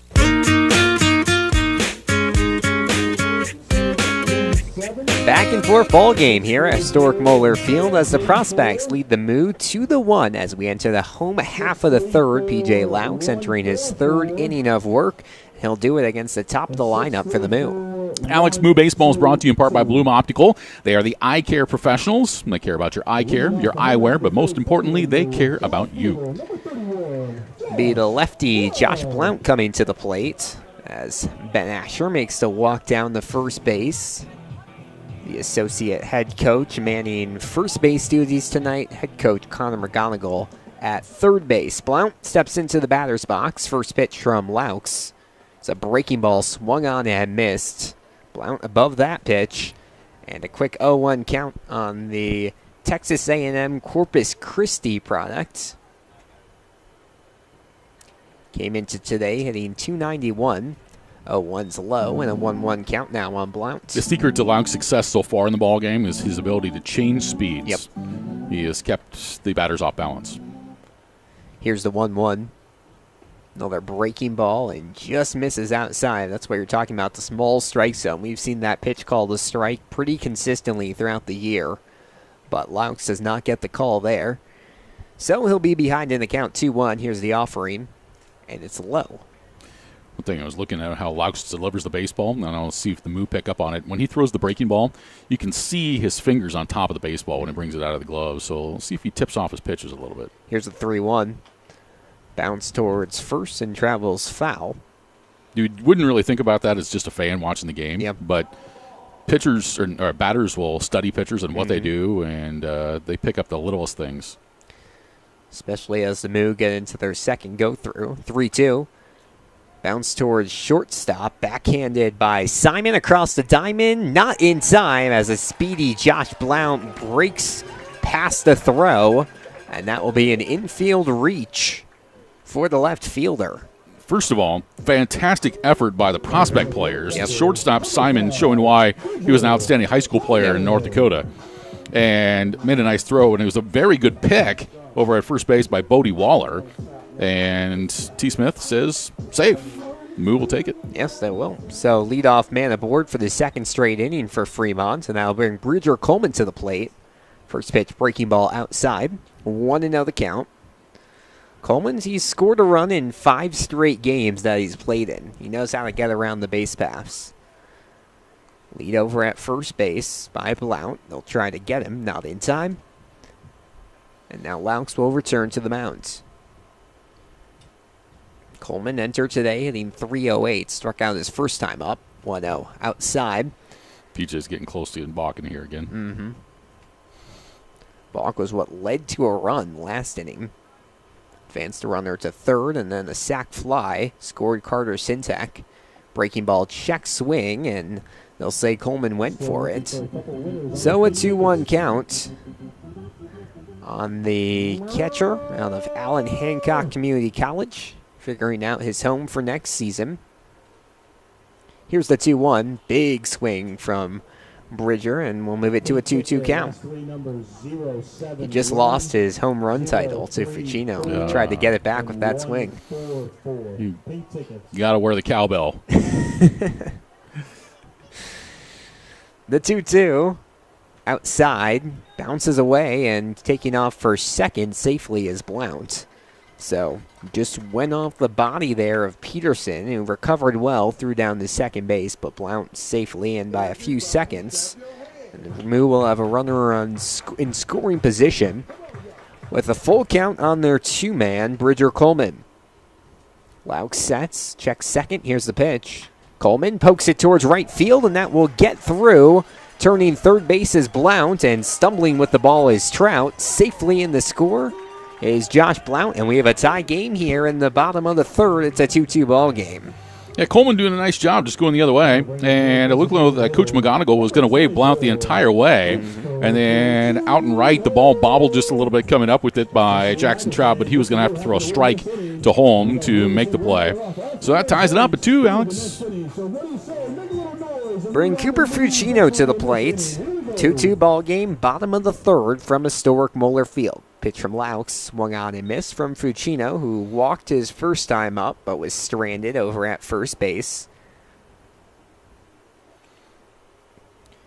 Big lead over at first by Coleman, being checked by Waller. Here's the 0-1. Just dribbled back on a foul ball from Fucino. He'll be followed up by Tyrus Pecci on deck and Carter Sintek in the hole. Josh Blount just came home to tie it. An RBI from Coleman, his 20th RBI of the season. Breaking ball low, and a 1-2 count now on Cooper Fucino. Coleman, the first player to hit 20 RBIs on the season for Fremont. 1-2 the count on the catcher. And that one swung on and missed, and Fucino will walk back to the dugout, looking down at the ground. Disappointed after that one, and one away. It's the third strikeout of the outing for P.J. Laux. It'll be one away with the runner at first base for Tyrus Pecci. 071-144, last three numbers, pink tickets. First pitch outside, 0-1-0 count. Pecci went 2 for 5 his last outing against the Plainsmen, scoring a run and stole a base in that one. Still looking for his first reach here today. Struck out swinging his first time. Here's the 1-0. This one laced towards left field, and that is going to drop fair. Waller gets it on the warning track. Sliding into third base safely is Bridger Coleman, and that's going to be a double from Tyrus Pecci, and the Moo have 2 in scoring position. Going all the way from first to third, Coleman on the play. Outstanding throw by Bryce Waller. Made it very, very close. Waller made up good ground to glove that one just in front of the warning track. Seen some good outfield throws so far today from the prospects, but the Moo looking to take their first lead of the day with Carter Sintek at the plate. Grounded up the middle for a single his first time up. First pitch. It's got to be a balk. Laux didn't throw it. And that's going to be a balk. Second balk of the day from Laux, as safely coming home is Bridger Coleman. That's the easiest way to score a run. That was odd. Yeah. Laux went through all of his motions. The ball just did not come out of his hand, as there's going to be a mound visit now from Gabe Shemwell. It was odd because it seemed like he went to deliver it, and was the ball stuck in his glove? I thought it was in his hand. I said, well, that's, I agree with you. Yeah. But it just, the way he went about it, it was like he went to throw the baseball, but the ball was still in his glove, which it wasn't. It just seemed odd. Yeah. I don't think I've ever seen that. And he went to go throw the pitch, and the only thing I can think of is because I was describing this a moment ago. Watching PJ pitch, when things go wrong, he speeds things up. Mm-hmm. He wants to make amends for what happened. And when things are going right, he slows it down. And I think he gave up a double, and he wanted to get up there and throw right away, and he got so ahead of himself that he didn't have control of the baseball. First pitch. Grounded up the middle and safely for a single by Carter Sintek, who has his second hit of the day. Scores Tyrus Pecci, and a great start to the season for Carter Sintek with 2 grounders up the middle, and the Moo lead 3-1. Okay, we'll let him have a jersey and play on the team. It's the second really good debut in a week. We saw Jack DeRozan, who's coming up to bat right now, have a really good first game. And now Carter Sintek doing the same. First pitch to DeRozan, check swing. It's a fastball in the zone anyways. An 0-1 count on the center fielder out of Creighton University. A lot of Creighton flair in this game. 3 players starting between the 2 teams. Here's the 0-1. Bounce towards right field, and that one safely in for a single. DeRozan just lifted one towards right field on the line drive. And runners at first and second now with 1 out, and the Moo offense really coming alive here in the third, already with 5 hits and still just 1 away with 3 runs in. 4-2 Moo lead. First pitch to Espinosa. Bouncer towards short, and getting the force out at third is Simon Tabis. So Carter Sintek will get out advancing to third base. Espinosa reaches on the 6'5 fielder's choice, and it'll be 2 away with 2 on for Isaac Bonner. Sioux Falls product. Sack fly in the second for an RBI. First pitch to the lefty. Goes opposite way, foul, and a 0-1 count. Very easily could have been the third balk there on Laux. I don't think the umps caught that one. He did not set. He rolled all the way right through it. Some bullpen action getting going for the Prospects, who now find themselves down 4-2. Entered this inning up 2-1, but the Moo offense has come alive. Runners at first and second. Here's the 0-1. Pop back into the netting. And Moo down to their last strike of the inning. Isaac Bonner trying to keep things going. He's the 8th batter to come to bat here in the bottom of the third. Here's the 0-2. Breaking ball. Sent foul on a sharp grounder down the first base line. 0-2 the count on the Sioux Falls product. 2 away. Steven Espinosa at first base. Terozin at second. Here's the set and the pitch from Laux. Breaking ball swung on and missed. Bonner just a little bit behind that one for out number 3, but the Moo get 3 runs off of 5 hits in inning number 3. No errors, 2 runners left on base. It's a 4-2 Moo lead as we enter the 4th. Don't go anywhere. This is Fremont Moo Baseball. If you're in need of lawn equipment products or repair, contact the professionals at Extreme Outdoor Power at 805 South Broad Street in Fremont. Bring in your lawn equipment and get a same-day free estimate. Call 402-721-1905 for more information or to set up an appointment. Plus, check out the power equipment accessories Extreme Outdoor Power has available. You'll see why Extreme Outdoor Power is the #1 choice for lawn mowers. Competitive pricing, customer care, financing, and free estimates. Open Monday through Friday from 8 to 5 and Saturdays from 9 to 3. Extreme Outdoor Power, where they don't sell just mowers, they sell lifestyles. Book your next hotel stay at the Super 8 by Wyndham in Fremont. Conveniently located just minutes from historic downtown Fremont, the Fremont Splash Station, and the Fremont State Lakes.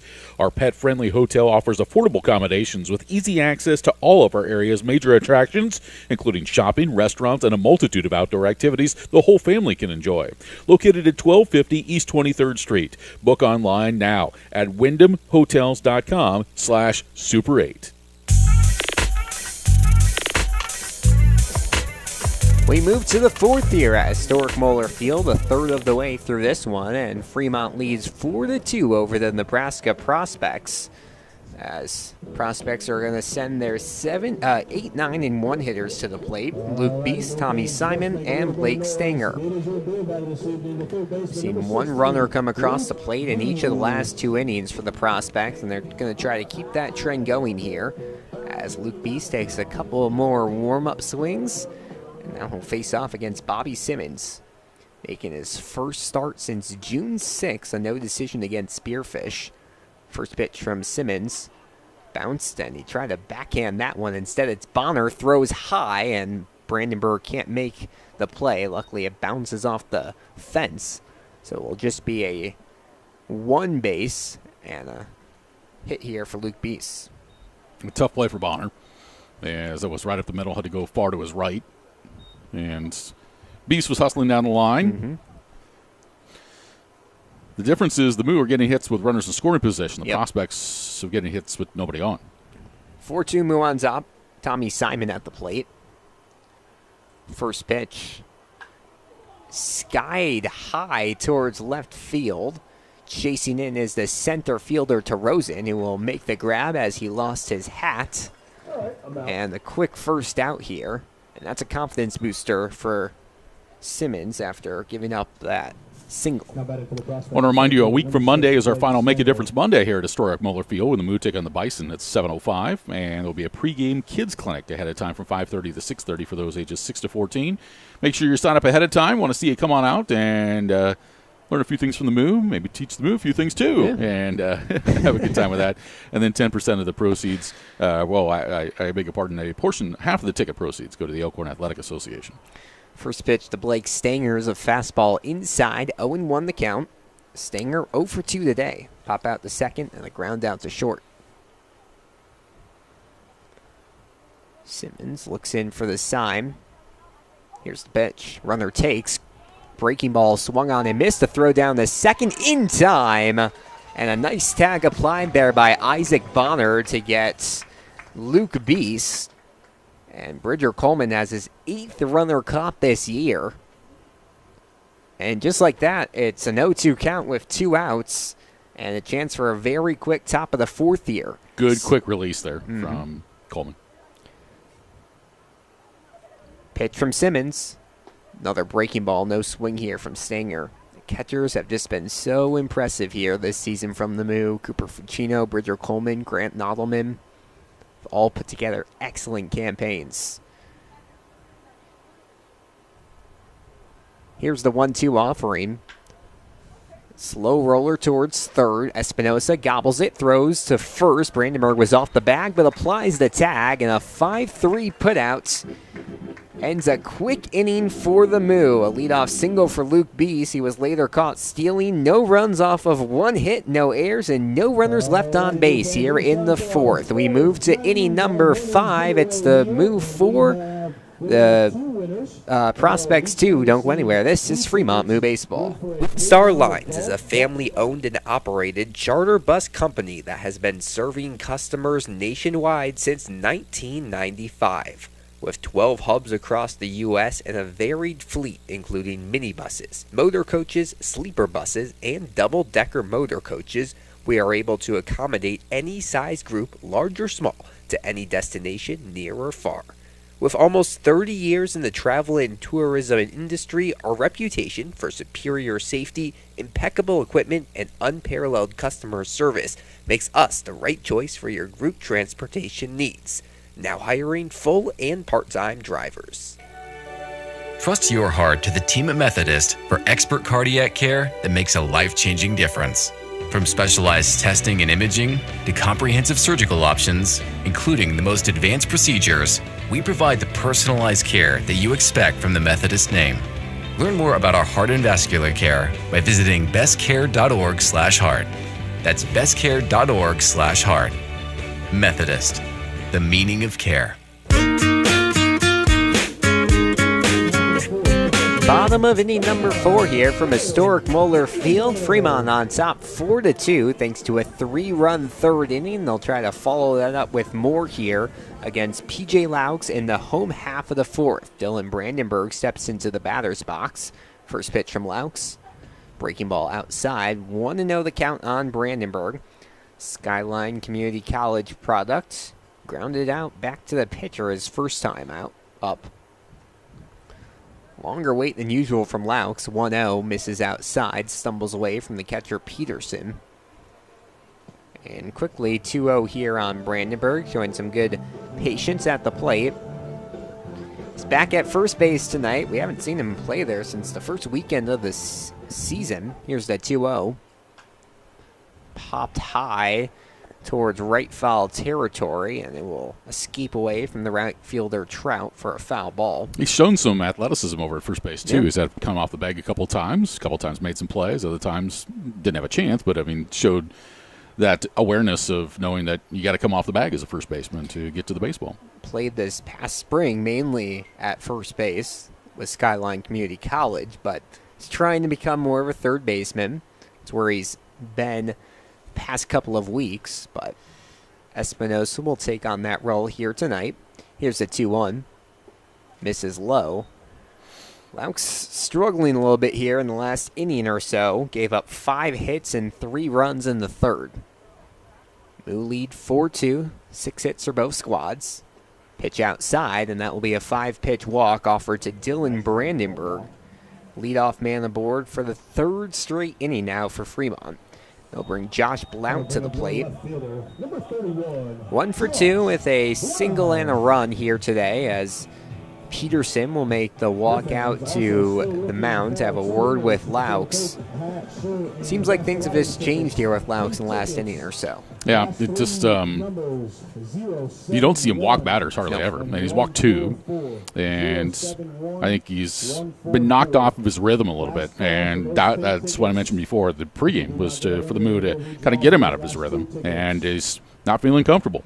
Entered today with just 11 walks and 21 in the 3rd innings pitched. This is the 5th start of the season for Laux. Quick set. Here's the pitch. And it's going to go low to Blount. So another ball thrown here from P.J. Laux, and we'll see how long they're willing to keep the right-hander out of Rockhurst University in. Here's the 1-0. Breaking ball outside.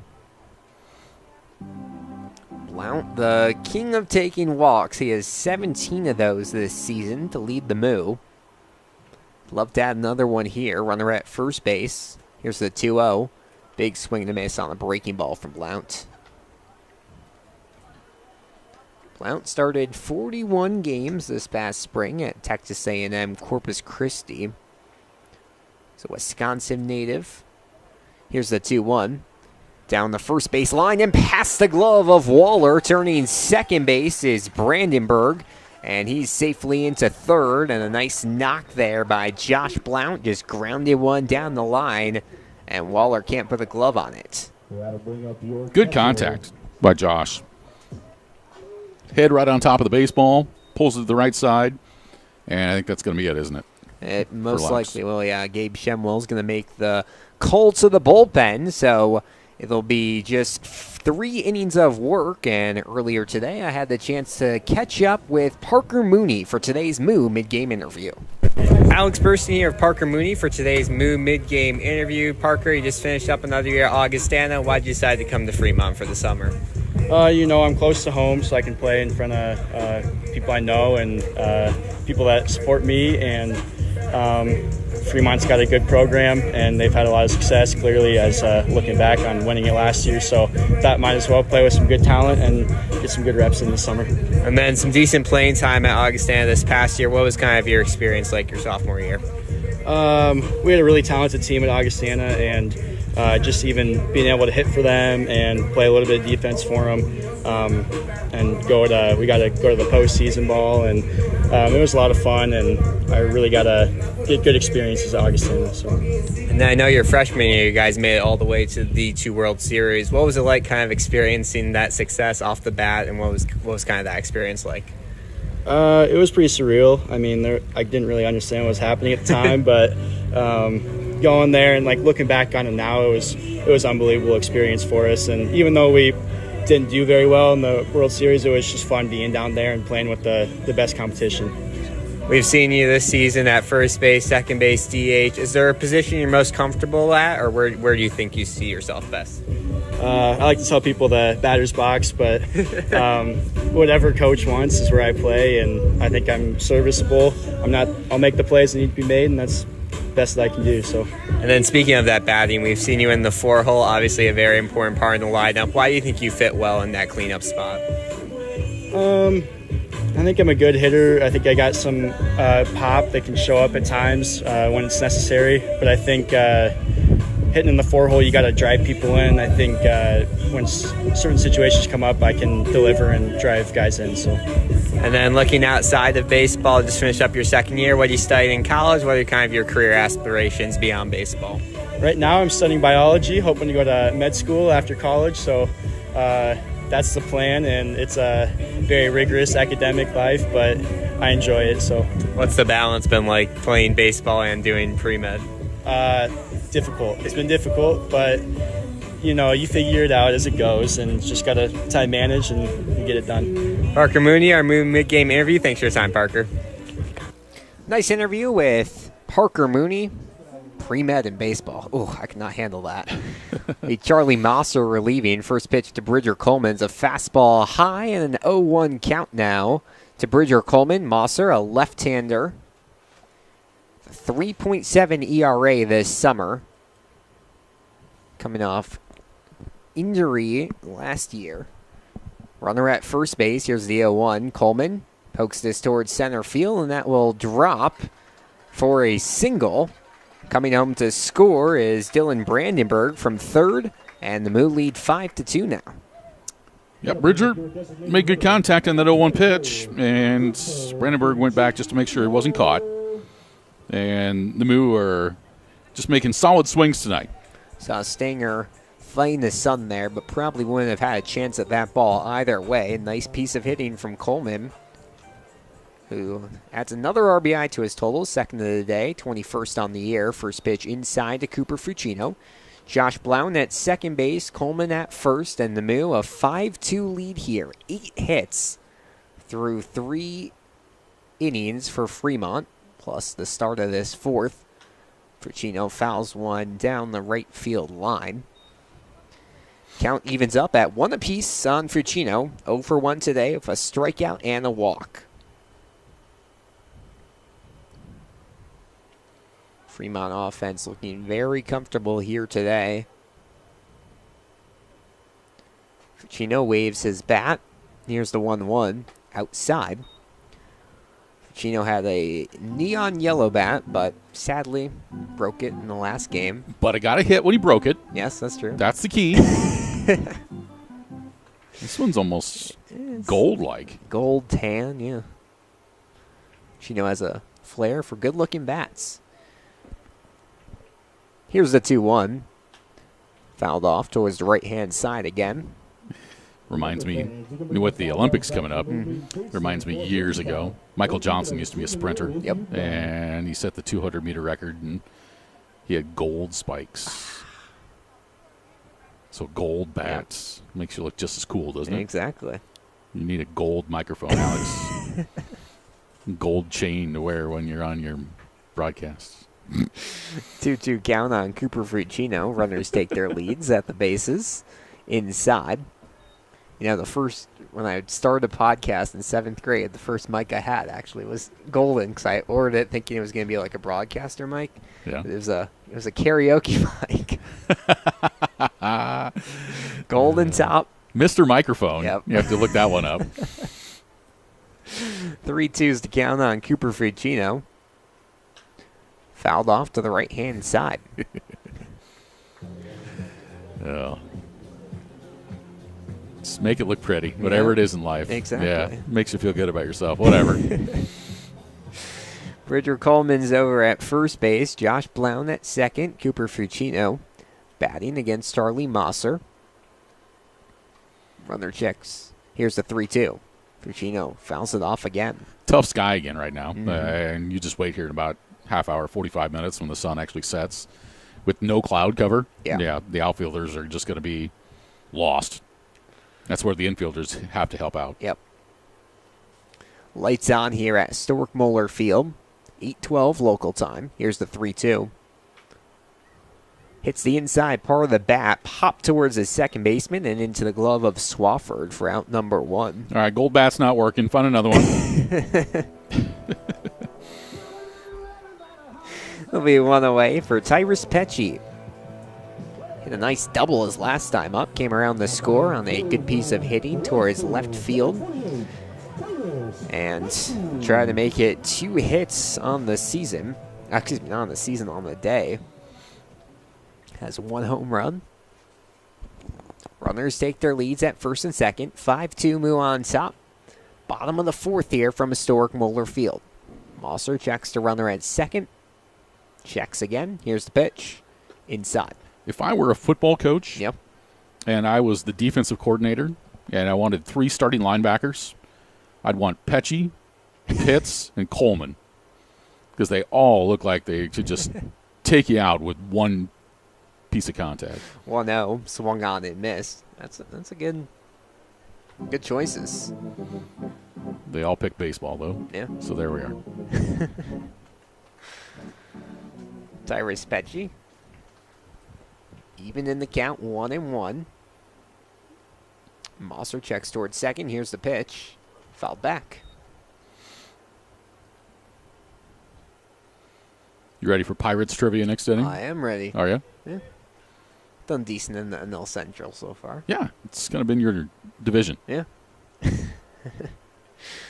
1-2, 1 away here in the bottom of the 4th. Mosser checks towards second. Here's the pitch. Inside again.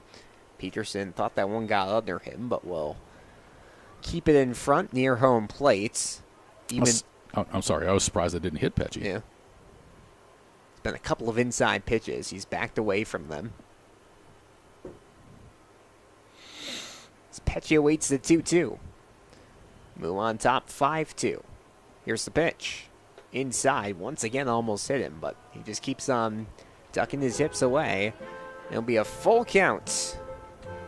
Carter Sintek awaits on deck. He's 2 for 2 to start off his Moo summer. Jack DeRozan in the hole if the Moo can get to him.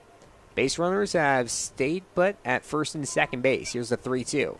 Cold strike 3 on the inside, part of the plate. Tyrus Pecci thought he had a free pass. Instead, he'll walk back to the dugout, and back-to-back outs here from Charlie Mosser. Good start to his outing, trying to keep his team in this one. He'll have a quick word with T. Smith. Yeah, somebody got a warning somewhere. That's why Brandon Moore is writing something down on his lineup card. Oh, it was Charlie Mosser was chirping after the strikeout. That's what it was. And T. Smith went up to him and says, okay, that's not going to be happening. Play resets here at Moeller Field. Carter Sintek coming to the plate. First pitch is low. Peterson keeps it in front. And I know why. Charlie's from Lincoln. Pecci's from Lincoln. Yeah, they know each other. A 1-0 count on Carter Sintek. Mosser checks towards second base. Here's the pitch. Outside. Sintek has grounded up the middle for singles each of his first 2 times up. South Dakota State just finished up his redshirt freshman year. Battled injuries throughout college thus far. Here's the 2-0. Sintek fouls it back. Went to Fremont High School, very familiar with the area. And now trying to get another hit in front of the hometown fans. Yeah, he, like his brother, a multi-sport athlete at Fremont High. Football, basketball, and baseball. Forgot the one he's playing right now. 2-1, outside. Just about, didn't I? That's how you're popular in high school. Trying to remember Brody played basketball. I don't remember. Brody was the quarterback in the football team.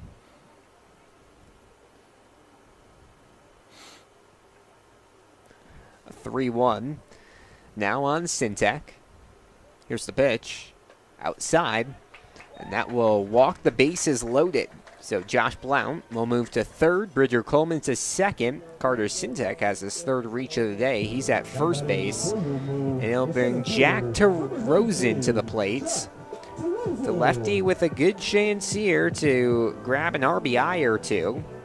He's reached twice today off a walk and a single. Got stranded at third his first time up. Stranded at second his second time up. 2 away here in the bottom of the 4th. First pitch, outside. First lefty on lefty matchup we've seen today. Mosser, the lefty out of Kansas City, Kansas Community College. DeRozan out of Creighton University. Here's the 1-0.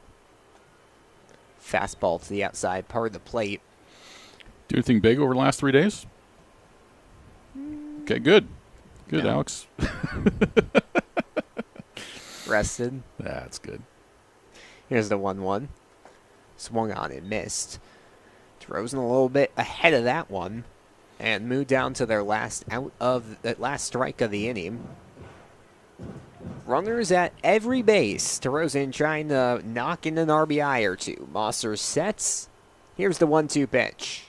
Swung on and just fouled off the bat there of DeRozan. Got a little piece of the top of that ball.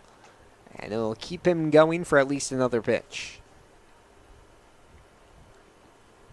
DeRozan played in 31 games for the Blue Jays this past season. Started 3. Here's the 1-2. Breaking ball high. Hit a home run against UConn. Good. That was a good series for him. Probably his best of the year, and now trying to work towards some more innings his redshirt senior year at Creighton. 2-2 on the center fielder. Here's the pitch. Low and outside. The difficulty for Creighton this past season is that they wish that their non-conference schedule would have been their conference schedule. Yep. They played very well in non-conference, and then the Big East just uncharacteristically struggled this year. Not something you see often. No. Full count on DeRozan. Runners take their leads at first, second, and third. They'll be moving 2 away. Moo on top 5-2. Mosser sets. Here's the pitch. And it's high. Back-to-back walks from Charlie Mosser, and the Moo will have a free run as Josh Blount comes in to score. Rosen will get an RBI off of that one. And it's a 6-2 ball game. Bridger Coleman to third base, Carter Sintek to second, Jack DeRosen to first, and Steven Espinosa coming to the plate for his first hit of the day. Fielder's choice in the third, pop out in the second. First pitch to the righty. Down the right field line, and that will drop foul. All right, so what did you do over the last 3 days? I What productive thing did you do? I made the highlight package. Oh, yeah, that's good. Went on a bunch of runs. Almost injured my ankle on 3 separate occasions. Oh, dear. Yeah. We talked about this last broadcast. I'm clumsy. Here's the 0-1. Inside. Were you running on the track, or? No, I was running around just on the sidewalks, and then I crossed into the grass, and there's a hole that I did not see. Mm-hmm. This always seemed to get me. Here's the 1-1. Espinosa, slow grounder to third, throw to second in time, and the force from Beast to Swafford will end the inning, but not before the Moo get 2 more. It'll be 2 runs off of 2 hits, 3 runners left on base, and no errors in the bottom of the 4th. And with that, it's a bathroom break brought to you by Weesey Plumbing, Heating, and Excavating. He'll bring you this bathroom break. When something messy breaks, remember, your duty is our duty at Weesey Plumbing. Call 721-6908. Gentlemen, here at Weesey Plumbing and Excavating, our customer's duty is our duty. Yes, Drill Sergeant. Now, you're Fremont's finest, and I want you people-pleasing plunger anglers to remember, here at Weesey, we don't stop fighting clogged drains, low water pressure, frozen pipes, until our residential and commercial customers are smiling. Am I making myself clear, you toilet snake and sink suckers? Yes, Drill Sergeant. Now, our customers will find us in Fremont, on Facebook, and online at WeeseyPlum.com. Weesey Plumbing and Excavating. Your duty is our duty. We target cancers with precision technology. We save lives with advanced heart procedures. We deliver exceptional care for the most vulnerable pregnancies. We are Methodist. With a reputation built on generations of trust, our passion is shaping the future with innovative treatments, the newest advancements, and the compassion you deserve. Our greatest impact is your healthiest life. Methodist, the meaning of care.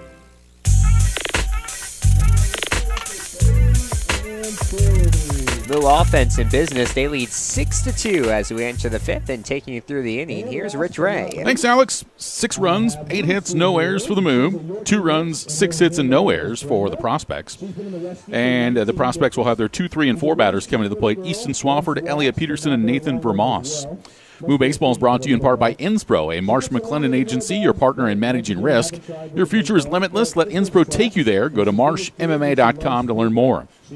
I see you've been taking a picture of every single one of the dogs that are being introduced tonight. Do you trying to influence people to maybe adopt one? Maybe. I just like pictures of dogs. Who doesn't? Exactly. Yeah. Dogs love to go to the ballpark.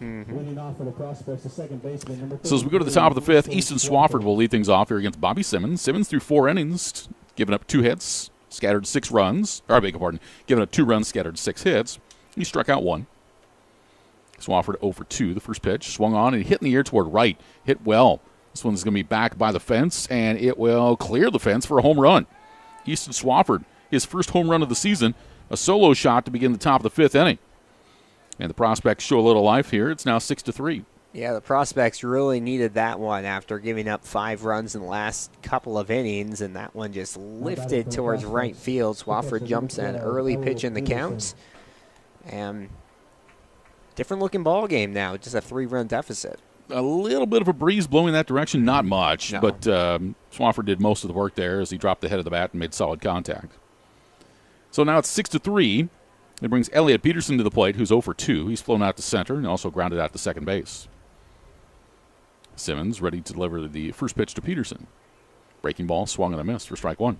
Yeah, when Simmons has had that breaking ball working, it's been his best pitch here tonight. Has gotten a lot of movement on it. And trying to go to that here in the 5th as he looks to keep this at a 3-run game. No balls and 1 strike to count. Next pitch from Simmons. Breaking ball, swung on, hit towards center field, and that's going to drop in for a base hit. Toss back in. Back-to-back hits for the Prospects to begin things here in the top of the 5th inning off Simmons. Yeah, the problem is when you throw that breaking ball back-to-back times, batters can really see it coming, and we mentioned earlier, it's a big velocity drop-off when Simmons throws that pitch, and good job there by Peterson to just see the pitch, read it well, and lays it into left field for a single. So here's Nathan Vermoss. He's reached twice, singled and walked, scored twice. First pitch from Simmons, and there for a strike. It's 0-1. We invite you to join us for trivia here on our broadcast. You can chime in on our social media platforms, Mixler.com/FMoo, and also on YouTube at BSDN Live. Here's the 0-1. Low and away for a ball. It's 1 ball and 1 strike. Pittsburgh Pirates trivia. Alex, you ready? Yes. Okay. And see if you can get it right, and see if our listeners can help you out as well, or if they get it before you, and they can brag to all their friends and see what I did to Alex? That's what it sounds like, too. Next pitch in there for a strike. It's now 1 ball and 2 strikes to Nathan Vermoss. Which Pittsburgh Pirate won the batting title 8 times during his career? Which Pittsburgh Pirate won the batting title 8 times during his career? I'll give you multiple choice. Okay. 1 ball and 2 strikes to Vermoss. Next pitch. Missed off the glove of Coleman. Might have crossed him up, and it rolled off of his glove off the right side. It's 2-2. Was it Honus Wagner, Paul Wainer, Barry Bonds, or Willie Stargell? Which Pittsburgh Pirate won the batting title 8 times during his career? Honus Wagner, Paul Wainer, Barry Bonds, or Willie Stargell?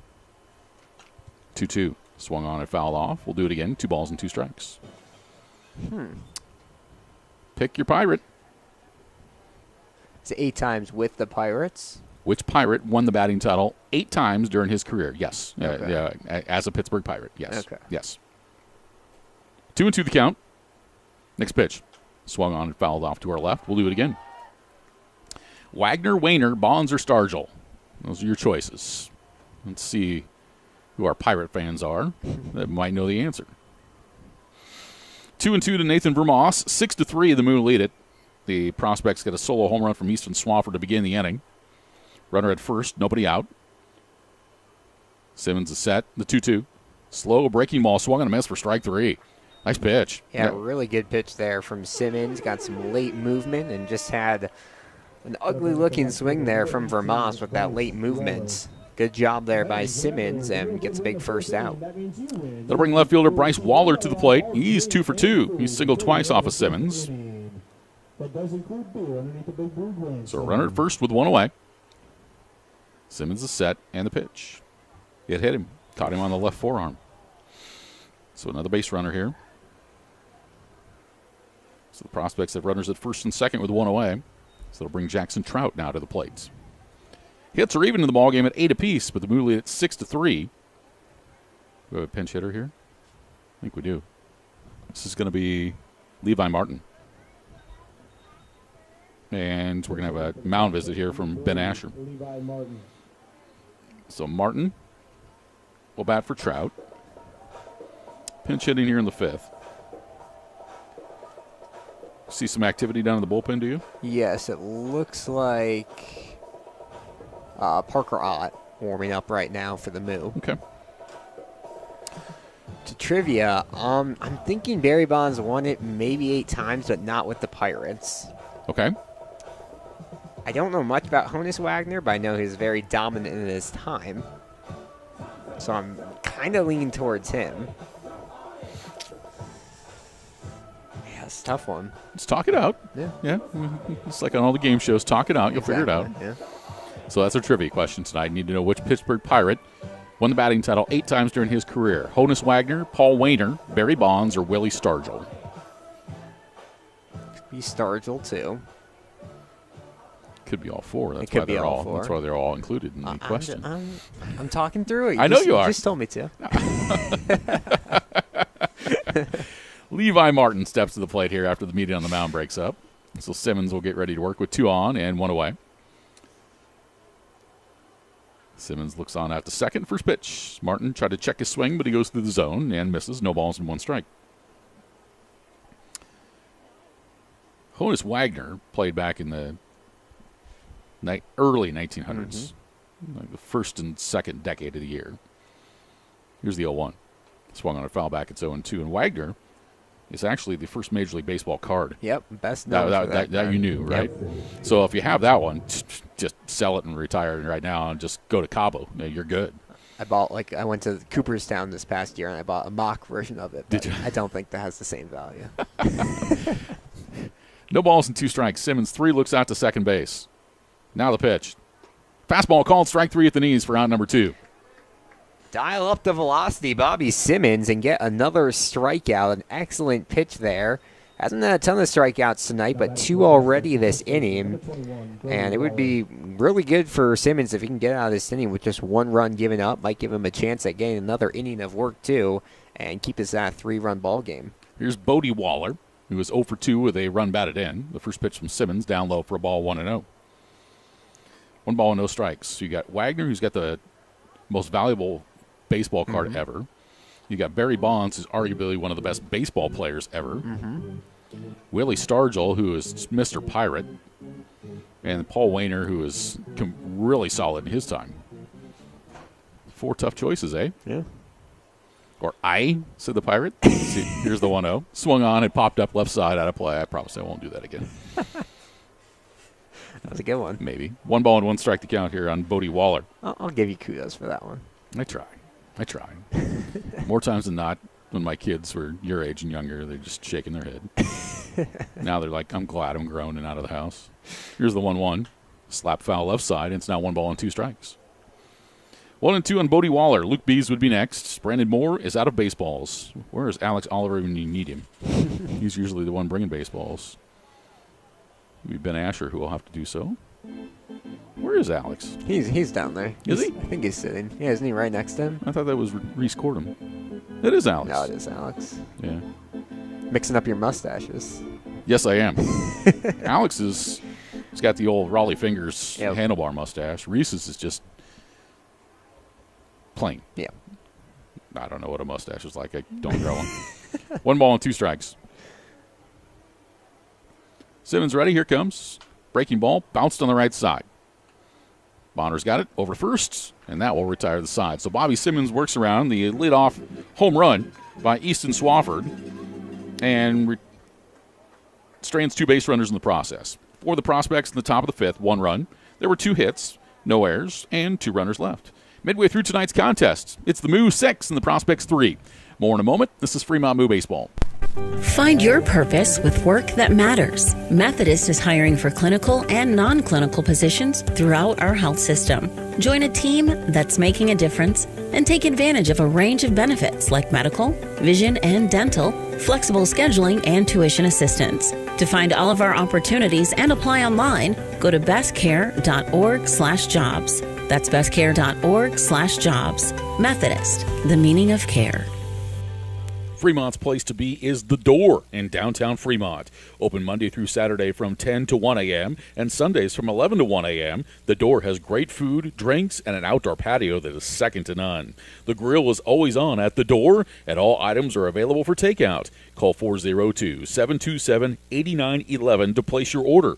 Follow The Door on Facebook, located at 325 North Main Street in Fremont. The Door, beer, booze, burgers, and other stuff.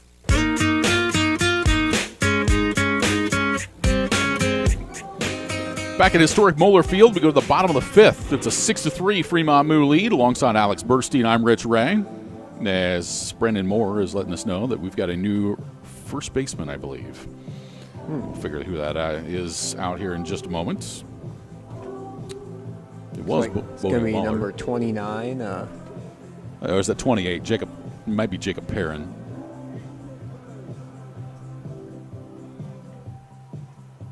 Is that 28? I see a 9. You see a 9? So you tell me Jonathan Moffitt. Okay.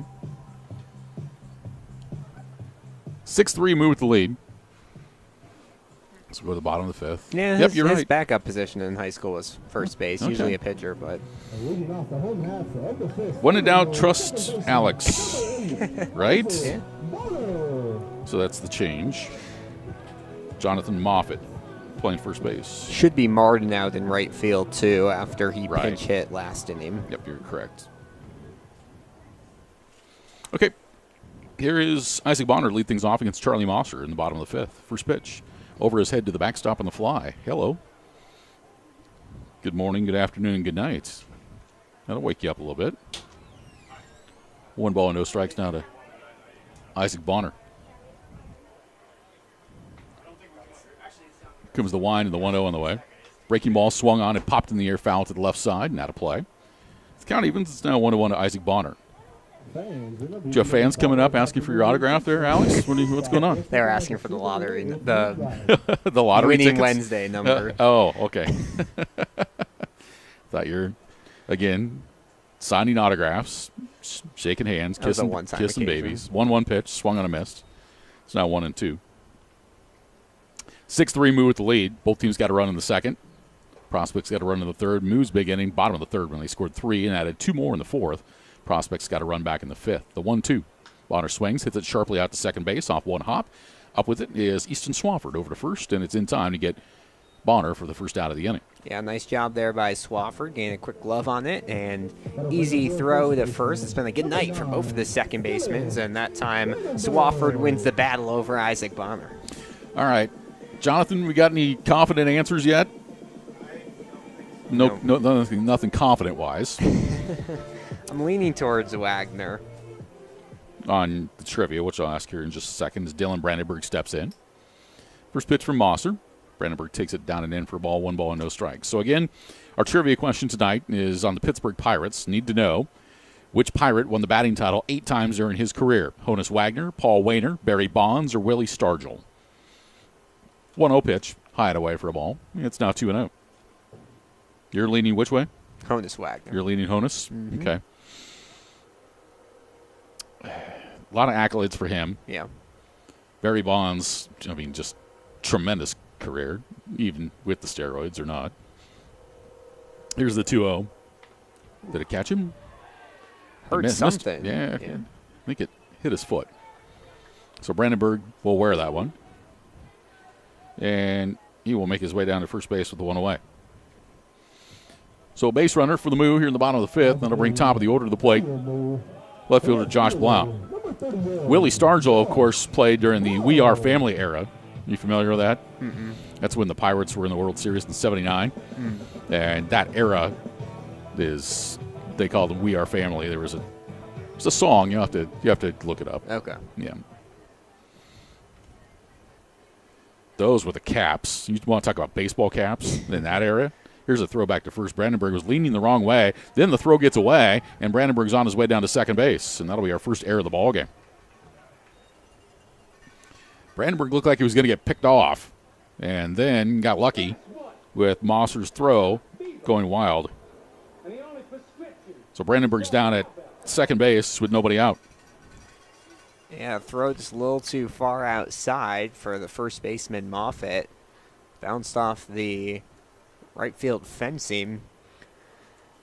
And Brandenburg gets dirty, but he's in the second base. So here's Josh Blount with a couple hits tonight. First pitch from Mosser. In the dirt and to the backstop, a wild pitch. As Brandenburg will take third.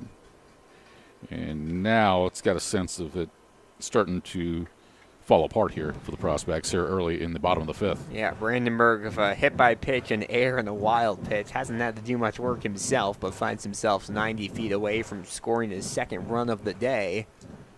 So back in the day, in the late 70s, Yes. the Pirates wore what was called those stovetop hats. I know what you're talking so you about. remember stovetop hats were like Abraham Lincoln wore. But these were just your normal caps that had 3 yellow stripes that went around the top of the cap. And then they'd have some stars that were on there as well. It reminds me of the days of Willie Stargell and Joe Morgan and Kent Tekulve. There's a name. Kent Tekulve, who was a submarine pitcher, and we're not talking from down on the right side. We're talking he threw it from down by Mississippi. I mean, he brought it all the way down low. 1 ball and no strikes on Blount. Next pitch. Misses low and away. We count out 2 balls and no strikes. Also really struggling here to find the zone on these last couple batters. 2-0 the count to Josh Blount. Runner at third, 1 away. 6-3 in favor of the Moo, bottom of the 5th with 2-0. Blount checks the swing but takes a strike. It's now 2-1. All right, you're getting close to locking it in here. Yep. Always locking in at 2 outs. Wagner, Wainer, Bonds, or Stargell, who had 8 batting titles with the Pirates. It's a lot. Comes the 2-1 pitch. Missed outside, and it's now 3-1 as Peterson came up like he wanted to throw to third, but bluffed. So the count stays here at 3 balls and a strike. Some big names there. 3 balls and a strike on Blount. Next pitch. Breaking ball upstairs. That's ball 4. So Blount will draw a walk. So a hit batsman, an error, a wild pitch, and a walk. It put runners at the corners. Yeah, we saw a couple of confident fastballs in that at bat from Monster, but when he's tried to go off speed or breaking, just has not been able to place those pitches here in the 5th. And looks like some bullpen work now for the prospects as they try to keep this at a 3-run game. Already have given up 8 hits and 6 runs. Here's Bridger Coleman. He's 2 for 3. First pitch from Monster. Coleman takes a fastball at the knees for a strike. It's 0-1. We'll run down our scoreboards for you in a little bit as well. See what else is going on in the Independence League tonight and also in Major League Baseball. A couple doubleheaders today. Yeah. I sat and watched a little bit of one earlier. Runner from first goes. The pitch is inside. The throw on down to second. Goes into center field. And not much activity there at second base as both players kind of ran into each other and a run scores. It'll be charged as an error on the throw by Peterson. And the Moo now lead at 7-3. Well, that is a weird sequence of events for Dylan Brandenburg. Reaches on the hit by pitch, moves to second on an error, moves to third on a wild pitch, and then home on another error, but the Moo will take it, and they've extended this out to a 4-run lead, back to a 4-run lead. 1 ball, 1 strike here on Bridger Coleman. Next pitch. Outside for ball 2. 2 balls and a strike. 2-1 to the Moo catcher. 7-3, the Moo with the lead. We're in the bottom of the 5th inning. Monster looks in, gets the sign. We're leaving P.J. Laux tonight. The 2-1. Tapped up the third base side. Going to be a tough play, and Monster picks it up. He's got no play. Everybody's safe. Yeah, Monster just did not know where to throw there. Looked at third, then looked at second. There was no runner moving towards second. Finally looks at first as Coleman is crossing the bag. And not the best hit we've seen from Coleman this year, but a reach is a reach, and the Moo runners in the corners. It goes in the book like it came off the bat at 120. Right? That's true. If you don't list it with any velo on it. He's 3 for 4. No advanced metrics here. No, we don't need that. Cooper Fucino at the plate, swings and fouls it back. It's no balls and a strike. He's one who actually could hit it 120 off the bat. Fuch? Yes. And Coleman could too. Yeah. But yeah, those two, Pesci, Pitts, those are guys that can hit it hard. A country mile. Yes. No balls and a strike to Fucino. Now pickoff play to first. They'll have the runner between first and second, and a run down, and tagged out on the play is going to be Bridger Coleman. So there are 2 away. They call a balk on that? No, Bridger Coleman's arguing with T. Smith, saying that he thought he was leaning toward home plate. Yeah. And T. Smith, I know exactly what T's telling him. T's like, to be honest with you, I can't see that. And that's tough in a 2-man umpiring crew. It certainly is. So the count is no balls and a strike. There are 2 away as Bridger Coleman is caught stealing. Goes 1-3-4 for the second out. Next pitch is a breaking ball in the outside corner for strike 2. It's now 0-2. I'm going to lock in Honus Wagner. Okay. Congratulations. You are correct. Really? Yep. Honus Wagner, 8 batting titles for the Pittsburgh Pirates back in the early 1900s. Won his 8th and final one in 1911. Okay. The 0-2. Fuch hits it high in the air, deep to left, back by the warning track, back by the fence, and it stays in the ballpark. He's around first. He's going to try for second. The throw was offline, and he's got an RBI double. Cooper Fucino makes it 8-3.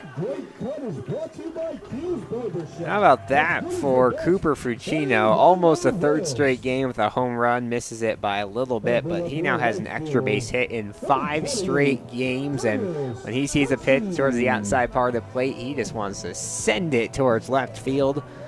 And Moo take another big lead here now, 8-3. Cooper Fucino, nice job. Gold bat works. Yep. I said it didn't keep earlier. it. Yeah, you might as well keep it until you break it. Here's the pitch to Pesci, and it's high for a ball. 1 ball, no strikes to Tyrus Pesci. He doubled earlier. That was in the 3rd. He's 1 for 3. He struck out twice. Yeah, Honus Wagner, 8 batting titles.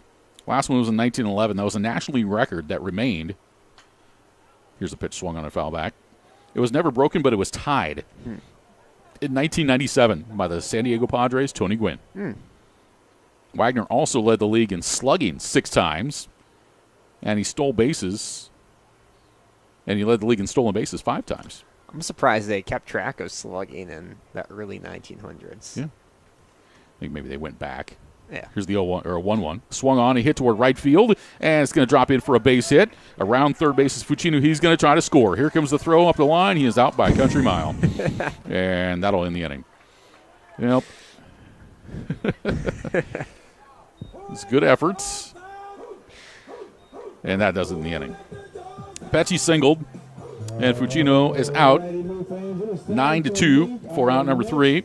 And that's going to do it for the Moo in the 5th. But they score 2 runs, and they do it off of 3 hits. There were 2 errors and 1 runner left on base. We're through 5. 8-3 in favor of the Moo. Back with more in a moment.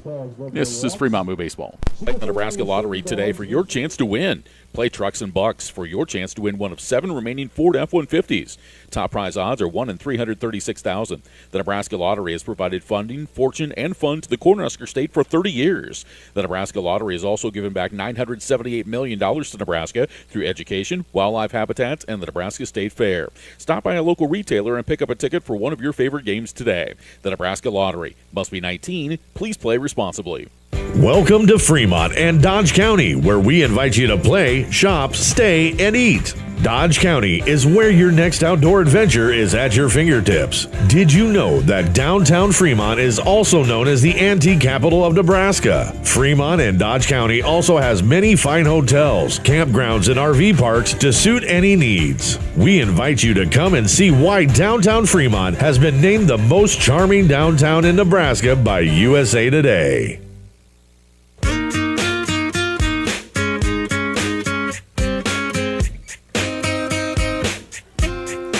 We're through 5 at historic Moeller Field. The Fremont Moo lead the Nebraska Prospects 8-3, taking us through innings 6 and 7. He's Alex Burstein. Thank you, Rich. It's been a little bit of. Did you forget my name there? I bit my tongue is what happened. There we go. That's Yep. fair enough. 8-3, Moo on top of the Nebraska Prospects. It's been a little bit of good offense, a little bit of good defense, everything working for the Moo. We have 11 hits through 5 innings, and now to look to keep things going defensively as Bobby Simmons enters his 6th inning of work. Parker Ott still warming out in the home bullpen. And we'll bring Luke Beast to the plate. Third baseman, he's 1 for 1 today with a single and a walk. Wide stance from the third baseman. First pitch from Simmons. Breaking ball is just low and a 1-0 count. Simmons has had mixed success with that slider curve here tonight. Giving up a couple hits to it. When it works well. Here's the 1-0. Fastball poked towards right field and getting under it quickly for the out is Tyrus Pecci for a quick first out here. Line out to right field will bring the 9-hitter Tommy Simon to the plate. Alex Moo Baseball is brought to you in part by your Fremont Hy-Vee. For a lineup that's loaded, shop your Fremont Hy-Vee. Go to HyVeeIslesOnline.com now and place your order. Simon in his debut here with the Prospects. First pitch, breaking ball in there for a strike. Rocking a baby blue wooden bat. Won a state title with Shanley in North Dakota this past year. Here's the 0-1. Fastball outside, 1-1 the count. ILB scores for you. Casper's leading Hastings 9-0. That's in the top of the 7th inning. The 1-1 count. Breaking ball outside. And Spearfish on top of the Bison, 10-1. That ball game's in the bottom of the 5th. Yeah, nothing close tonight in the league. Nope. 2-1. Fastball outside, and Simon will move ahead in the count 3-1. 8-3 game is the closest, and that's our ball game right here. Moo on top here in the top of inning number 6. Here's the 3-1. Fastball outside. So a 5-pitch walk offered to Tommy Simon, who will gratefully take first base. It's his second reach of the day, and it brings top the lineup Blake Stanger to the plate. It might be it for Bobby here. Yep. Yeah, it is. He knows it, too. And Connor McGonigal coming out, and Bobby was, in jest, going to pull a Trevor Bauer and throw the ball over the fence. And a good decision not to. He gives everybody fist bumps on the mound, and we'll come on out, and they'll bring us a new pitcher. Overall, a pretty good outing for Bobby Simmons after he struggled a couple of times as a reliever. We'll see if he stays in this starter role. It's going to be Parker Ott coming in for his second appearance of the year, rocking the number 29 jersey, the freshman out of Iowa Central Community College. Limited time there this past season, but he looked really good in his first relief appearance this year against the Plainsmen a couple of games ago. Went 2 innings, giving up just 1 hit, no runs, no walks, and 3 strikeouts. Has a nice fastball, breaking ball combo. We'll see what the Lincoln, Nebraska native can do here against a very tough top of the lineup here. Blake Stanger, Easton Swafford, Elliott Peterson. It's a very stacked prospects lineup. Stanger committed to the University of Nebraska Omaha. He played at Illinois State this past year, but going through the lineup, got 5 Division I players in the starting 9 tonight for the prospects. The Moo have got a couple of their own. They're starting with 4 D1 guys tonight, but a lot of talent between these two squads. But tonight it's been the Moo have been able to put together quality hits at the right time. Ott will inherit 1 runner at first base, being Tommy Simon, and 1 away off of a line out from Luke Beese. I want to remind you that Game 2 of this 5-game series is tomorrow night, 7:05 at historic Moeller Field. Throwback Thursday tomorrow night. Celebrating the 1980s. Dress in your 80s clothing for a chance to win the best dress. The best dress will receive 4 reserve tickets and 4 drink chips to either firework date remaining. That's on the 13th or the 19th. And they can choose what date they want the tickets and chips for. But you need to see you here tomorrow night in your 1980s apparel. What was the style in the 80s? I had feathered hair. I had a denim jacket. Are you bringing it back tomorrow night? First of all, the hair is gone. I do not have the denim jackets. No. You want to see the 80s, just go watch the movie Breakfast Club. Okay. I've seen that movie. Yeah, so, filmed in Illinois, actually. Yeah, so the Molly Ringwald's. Okay, never mind. I'll let you move on. Blake Stanger comes to the plate. First pitch, inside, fastball, 1-0 the count. Sorry, that got creepy fast, didn't it? I'm sorry about that. Poor Alex. It's okay. Bobby Simmons ends up going 5 1/3 innings. Here's the 1-0 from Ott. Fastball in again, so some velocity early on from Ott, just trying to place it here. Lanky pitcher was that 6'4", 195, making his second appearance of the season. Hasn't given up a run so far this year. Here's the 2-0. Liner towards center field, drifting in, and making the grab is Terozin for a big second out. As Ott quickly gets out number 2, and now we'll look to get out of this inning with no harm done with Easton Swafford, the lefty second baseman, coming to the plate. Ott sets. Here's the pitch. Fastball just a little bit low. Here's how our fans can win tomorrow night if you don't have the 80s apparel anymore. Just pop your collar. Pop your collar? Pop your collar and you'll fit in. Pop my collar on my polo.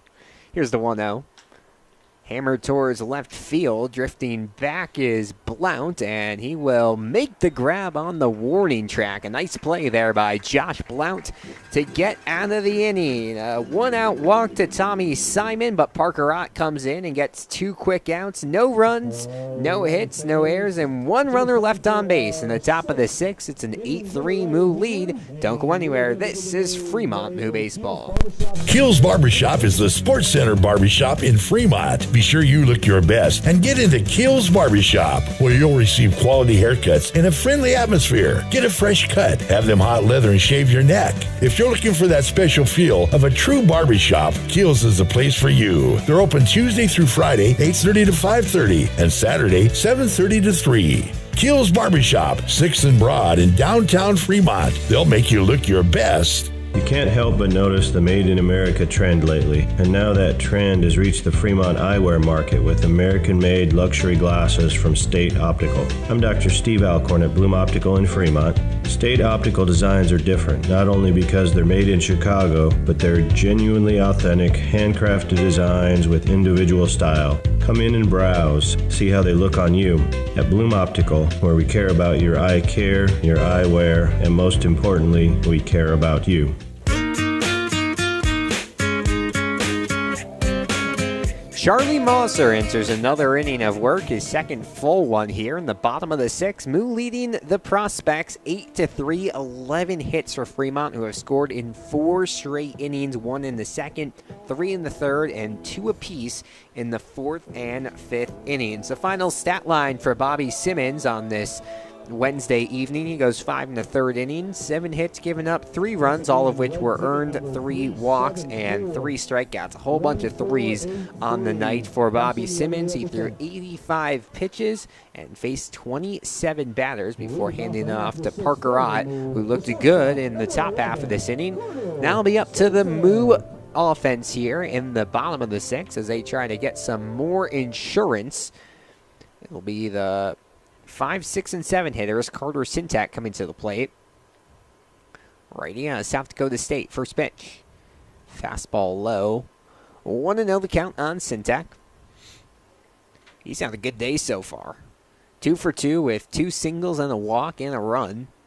Here's the 1-0 outside.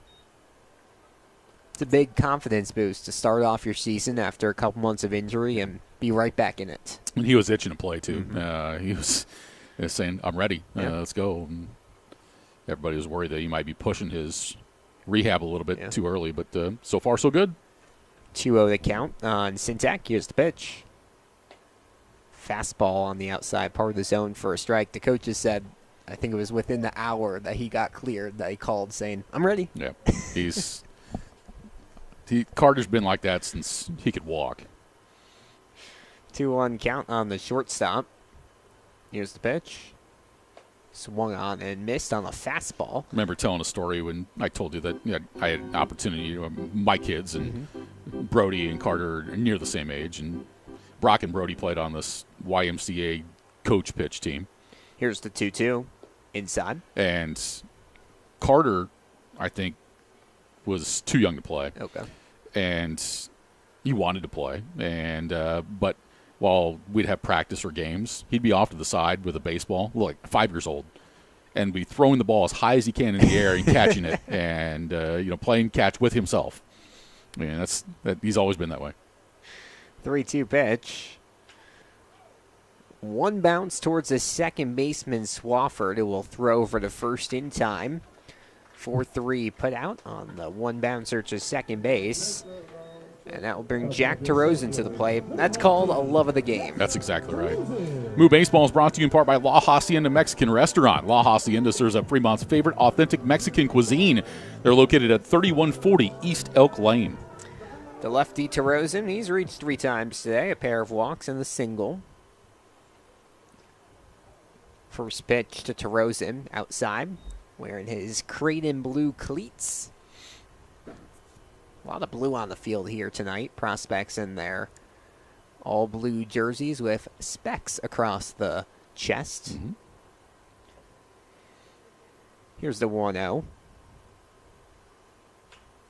DeRozan pops it towards center field, and that's an easy grab for Stinger out there in center. And a quick 2 outs here in the bottom of the 6th. He'll bring Steven Espinosa to the plate. Talking about all these jerseys and how they look different and things of that nature. That's a good thing. There's been marketing studies that have been done over the years because I was involved with some of those things over the past about nicknames of teams and also colors of uniforms. Espinosa, the third baseman, first pitch, inside. The most common nickname of a team in any sport is Bulldog. Oh, I was going to guess Eagle. Yeah, no, I think that was actually second. Yeah, but Bulldogs are the most common nickname of sports teams. 1-0 the count on Espinosa. Mosser sets. Now here's the windup and the pitch. Breaking ball high. That crossed up Peterson. He says, I need to go talk to my pitcher. And the most common color scheme? Pick 2 colors. What do you think is the most common color scheme in sports? Is it red and blue? No. Are either of those right? No. Really? San Francisco Giants, orange and black. Huh. Orange and black is the most common color scheme. We're talking high school, from high school up the collegiate level. Huh. I was a Bulldog once, my elementary school, Bobian Bulldogs. Have not had orange and black color scheme, though. 2-0 the count on Steven Espinosa after that quick mound visit. Here's the pitch. Inside. I didn't miss by much. What was your high school mascot? Bears. Bears. Yep. Purple, gold, and white. Vikings. We were LA Lakers colors. Oh, okay. 3-0 to Espinosa. Fastball hit up the middle, and a liner drops into center field. Espinosa aboard with a 2-out single.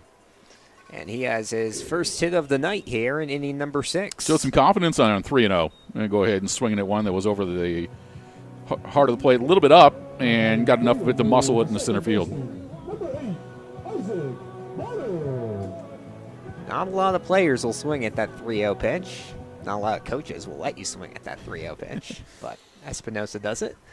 Isaac Bonner comes to the plate, lefty-on-lefty battle. First pitch, bounce towards second. It's a fastball, but thrown the first in time on the 4-3 putout from Swatford to Moffitt to end the inning. A 2-out single from Espinosa. He gets stranded there. No runs off of one hit, no errors, and one runner left on base here in the bottom of the 6th. We move to inning number 7. Don't go anywhere. This is Fremont Moo Baseball. Succeeding on your terms takes more than ambition, talent, and hard work. It takes a partner that's committed to helping you overcome all the complexities and challenges life throws at you. A partner that leverages the power of the world's largest risk management strategy and benefits firm and is a part of your world too. A partner like Inspro, a Marsh McLennan agency. At Marsh McLennan Agency, they're built to help you meet the future without limits. See how they can help you thrive at marshmma.com. Fremont Hy-Vee is proud to sponsor local sports, and they know that you fans love your meat. Hy-Vee has all your favorites at the best prices right now. Hy-Vee Choice Reserve Steaks. Always low prices on your favorite flavor of brats. Boneless, skinless chicken breasts, chicken grillers, America's pork chops for the grill, and the best cuts of salmon and seafood. Shop online right now. Go to HyVeeIslesOnline.com and place that order. Your Fremont Hy-Vee. Proud to be a part of local sports. We move to inning number 7 here at historic Moeller Field. The Moo with an 8-3 lead over the Nebraska Prospects, trying to win a 4th straight game as Parker Ott will stay in for a second inning of relief, a first full inning. He went to his last outing. And a couple of defensive changes here in the top of the 7th. So we got Dean Reynolds now playing left, and Josh Blond has moved from left to right. Okay, so that will take Tyrus Pecci out of the game. He's still coming back from an injury, so he'll have a couple less innings tonight. As Dean Reynolds has been on a hot streak with his bat, moves it to left field. But we've seen a lot in right so far this season, so he's plenty comfortable there. Jack Tarosen will stay in center field. First pitch to Elliot Peterson is grounded towards short, deep in the field, and throw from Syntac just off the mark. Brandenburg had to move his foot off the bag, but a good effort there from the shortstop. But there'll be an infield hit here for Elliot Peterson to lead off the 7th. Pinch batter here for the Prospects as J.D. DePrima comes in to hit for Nathan Vermas. First pitch inside, 1-0 the count. A lefty hitting for a lefty. Seen DePrima at a couple different positions so far this season for this squad, mainly a catcher out of Northwestern State University. 1-0. Fastball outside.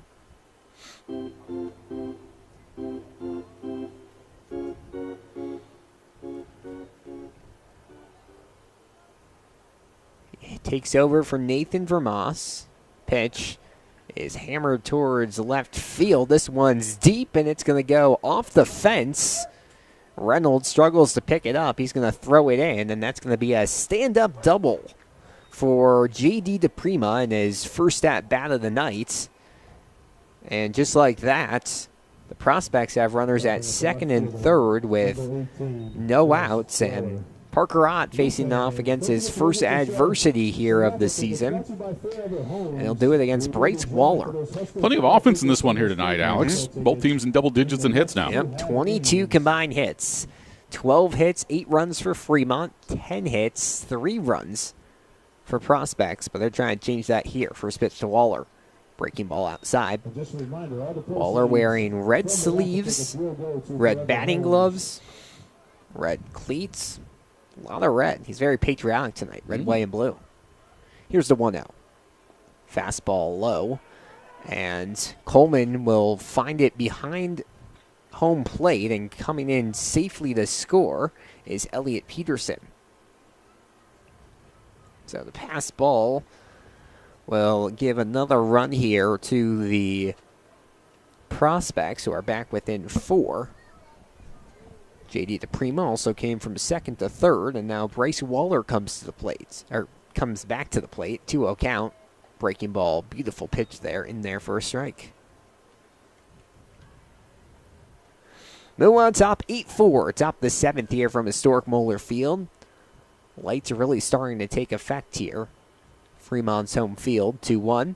Poked down the right field line and slashes foul. Nice piece of hitting there if it had stayed fair for Waller. Levi Martin awaits on deck, and the other Waller, Bodie Waller, in the hole. No outs. Runner at third base here.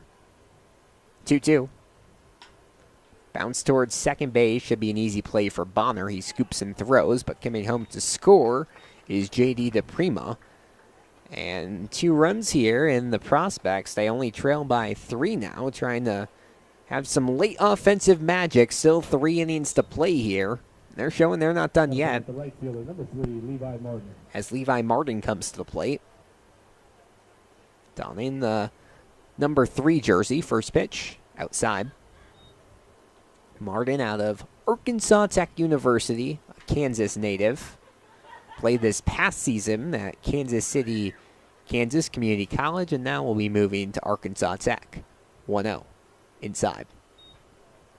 So you got 80s night tomorrow night. Okay. And there will be Fiesta Friday coming up on Friday. 2-0. Breaking ball low. But the fireworks are going to be on Saturday night. Yes. That's for Salute the Service. So Saturday night fireworks. And then Sunday is Swing for Wings and Host Family Appreciation Night coming up on Sunday. 3-0 pitch to Martin is fastball in there for a strike. Ott struggling a little bit with control here and giving up some hits in his first full inning of relief. Gave up his first runs of the season. Trying to get out of this with no more damage. 3-1. Inside fastball misses. And first walk of the day. That's going to bring up Bodie Waller. Actually, this is going to be Jonathan Moffitt, who took over at first base. Yeah. So Moffitt will get his first at-bats of the outing. I believe the first time we're seeing him bat all season here at Moeller Field. Mainly a pitcher, but trying something new here tonight. Donning a red batting helmet. First pitch, swung on and missed. Fastball there from Ott does its job. How many times have we seen this against the Prospects this year, to where the Moo get a comfortable lead and the Prospects battle back and make it uncomfortable late in the game for Moo fans? They know how to play late in games. 0-1 is low. Gets in there for a strike, though. 0-2 the count. Prospects just coming off a series where they were walked off by Casper twice, and the other loss was 3-0, but they keep games close. Here's the 0-2. Outside. Ott looking to get a big second out with a runner at first base, being Levi Martin. 2 runs already have come in to score. Elliot Peterson and J.D. DePrima. Ott sets. Here's the pitch. Poked foul down the right field line. Moffitt just finished his high school career up at Millard West. He'll be playing at Northeast Community College next year. Seen him relieve earlier this year. Breaking ball misses outside. 2-2 the count. Played with the Nebraska Prospects for travel ball, and now doing some collegiate summer ball with them as well. 2-2 the count on the 6'2 righty. Here's the pitch from Ott. Outside, cold, strike 3. First strikeout of the evening for Parker Ott. And now a big second out with the 8-hitter, Luke Beast, coming to the plate. Beast has had a nice day, 1 for 2 with a walk and a single. Lined out his last time out, though, to right field. Ott would love a at-bat like that here. Veers in for the sign. Now the lanky right-hander sets the pitch. Fastball low. Struggled a little bit finding the bottom of the strike zone. See if he works his way higher. Tommy Simon waits on deck. Runner at first. 1-0 breaks far outside. Moo trying to stay ahead in this one. They lead 8-5 in the top of the 7th inning. Over 2 hours into tonight's contest. The pitch swung on and missed on the fastball. It's kind of like a second thought by Bees to swing at that, and it was out of his reach. So Ott gets within 2 strikes of getting a second strikeout and a third out this inning. We've already seen 2 runs come across home plate in the 7th. Here's a 2-1. Bounce back to Ott. He jumps and throws to first in time for a 1-3 putout.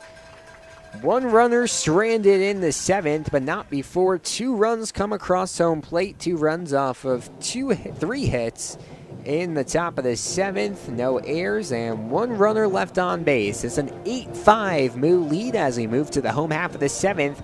Don't go anywhere. This is Fremont Moo Baseball. You've already built something incredible. When you're ready to elevate your business even higher, you need a partner who can give you a platform for scale and even greater success. A partner with the strength and resources of the world's largest risk management, strategy, and benefits firm. A partner committed to building a network of accomplished brokers in your community.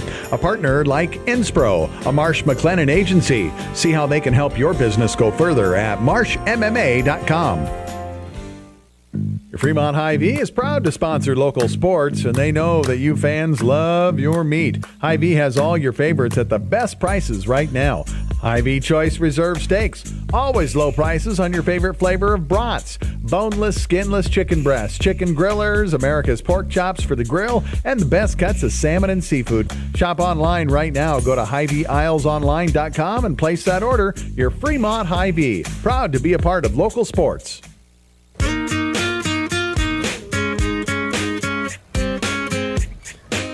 We move to the home half of the 7th here at historic Moeller Field. The Moo on top of the Prospects 8-5, and we're going to see another pitching change as J.T. Roy, the right-hander out of Iowa Lakes Community College, comes in to relieve Charlie Mosser. The left-hander ends his day going 3 innings pitched, 5 hits given up, 2 runs, both of which were earned.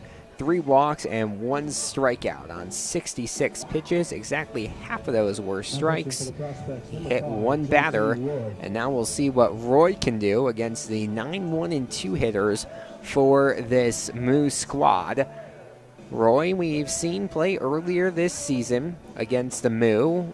in Game 10 of the season. Went 1 in the third innings, 4 hits, 5 runs, only 1 of which were earned, but has struggled giving up runs to this Moo squad, and comes at a time where he really needs to keep this at a 3-run ball game. Roy, an Elkhorn, Nebraska native, gets his last practice pitch in, and now he'll face off against Dylan Brandenburg. Brandenburg will be followed by Josh Blount and Bridger Coleman here. Dylan on the day, he has a pair of runs, hasn't recorded a hit, but a ground out, a walk, and a hit by pitch. Those latter 2 at-bats, he's come around to score. There's 1 of 2 runs in the 5th. That's the last time the Moo have scored. First pitch high for a ball, 1-0 the count. We've got the John C. Fremont Days Festival coming up this weekend. 1-0 count. Laced towards left field and drops for a hit. Nice piece of hitting there for Dylan Brandenburg, who's aboard with a single. And the leadoff man is on in the bottom of the 7th for Fremont. So Friday and Saturday, and also on Sunday. Yep. You can get out and take that in a little bit early, and then come on down to Moeller Field. That's what I'll be doing. Yep. 1 on with no outs for Josh Blount out of Texas A&M Corpus Christi. The leadoff man has had a really good night. He's 2 for 3 with a pair of singles, a walk, and 3 runs. Roy sets the righty's first pitch, breaking ball a little bit too low. That was a good pitch, but Moore says it's a little low and a 1-0 count. Small lead over at first base by Brandenburg, getting checked by Moffitt. Here's the 1-0. Fastball in there for a strike. Roy starts with his right foot a little bit behind his left and moves his feet together and fires and gets some good velocity off of it. Here's the 1-1. Fastball popped foul. That will end up out of play. A couple of young ones chase after it. 1-2 the count on Blount. Load up the kids with sugar, have them chase foul balls. That's the dream right there. Dream for the kids and also the parents. Yeah. Keeps them busy. Yep. Here's the 1-2. Breaking ball just misses. Couple of good pitches just off the zone here from Roy. But Blount will stay alive. 18 walks on the year. Started the day in left field, in right field now. Here's the 2-2. Runner takes, pitches low, and sliding into second safely is Brandenburg. Bounced off either the base or the glove of Swafford and moved into the outfield. So Brandenburg with a stolen bag. It's a lot of dirt on his jersey. Seems like whenever Brandenburg slides, he somehow gets more dirt on him than anyone else. You can critique every single one of the players on both teams, but one thing you can never say about Dylan Brandenburg is he's not aggressive. No, he's very aggressive. Swung on a miss, strike 3. A throw down the first is in time. Ball got in the dirt there. But a strikeout for Josh Blount. He'll bring Bridger Coleman to the plate with 1 away and a runner in scoring position.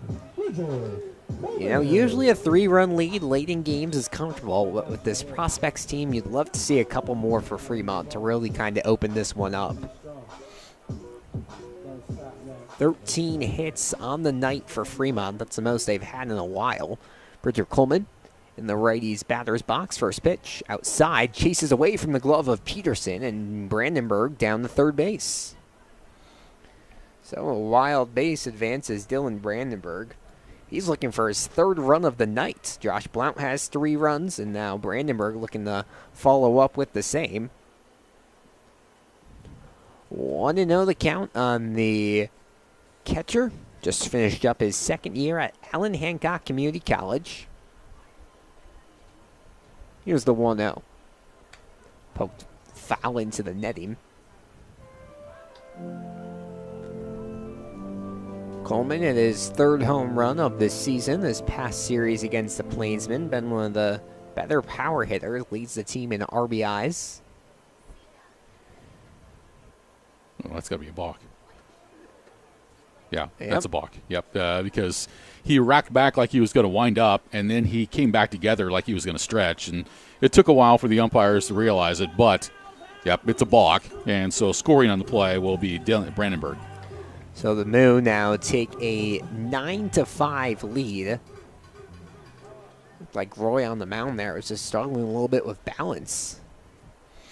So now base is empty with one away for Bridger Coleman, 1-1 outside. It's one thing, Alex, that you'll see, and it's happened over about the last, I'd say, 5 or 6 years.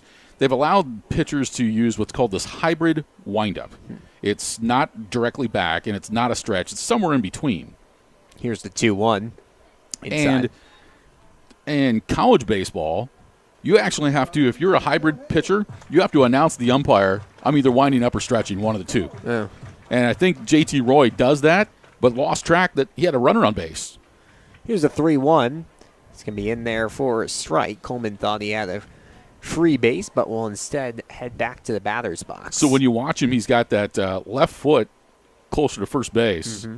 He brings the hands together, and right now he's in the stretch. Full count. Coleman pulls this one deep towards left field, but goes foul. But with it being hybrid like that, when you bring the hands together, you can't rock back like you're going to wind up because that's a movement to a base. And so when he rocked back, he didn't go anywhere and didn't pick anybody off, and so therefore a balk was called. Full count on Bridger Coleman, one away. Here's the pitch. Breaking ball, and Coleman ducks under it, and he'll get a free pass to first. So a single and a walk given up in the first 3 batters for J.T. Roy with a strikeout sandwiched between those at-bats, and it brings Cooper Fucino to the plate. Between the 2 and the 3 hitters tonight, you have the team leader in batting average, team leader in RBIs, team leader in home run. Coleman and Fucino have been the offensive leaders this year. First pitch to Fucino is in there for a strike, not to mention 1 and 2 in terms of catchers throwing out runners this season. Moo have thrown out 19 base runners this year. Roy looks in for the sign. Runner with the lead at first base. Here's the 0-1. Breaking ball swung on and missed.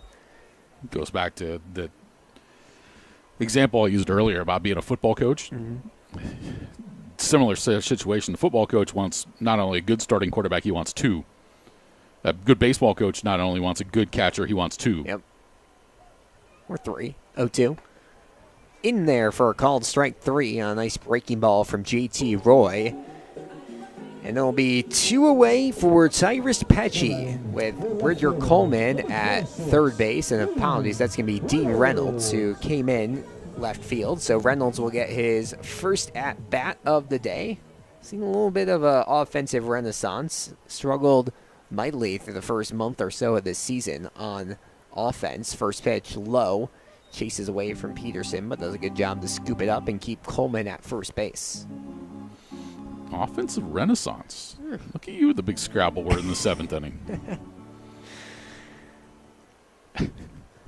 1-0 they count on Reynolds outside. I think you spouted that out and you woke Jonathan up over here. Using that. A home run 2 games ago and a triple in the last game played for Reynolds. See what he can do here. Here's the 2-0. Big swing and a miss. Reynolds out of Columbia University in New York City. Grew up in Orange, Texas. It's a little different. It's a lot different. Here's the 2-1. Swung on and missed, strike 2. Let's look up the population of Orange, Texas.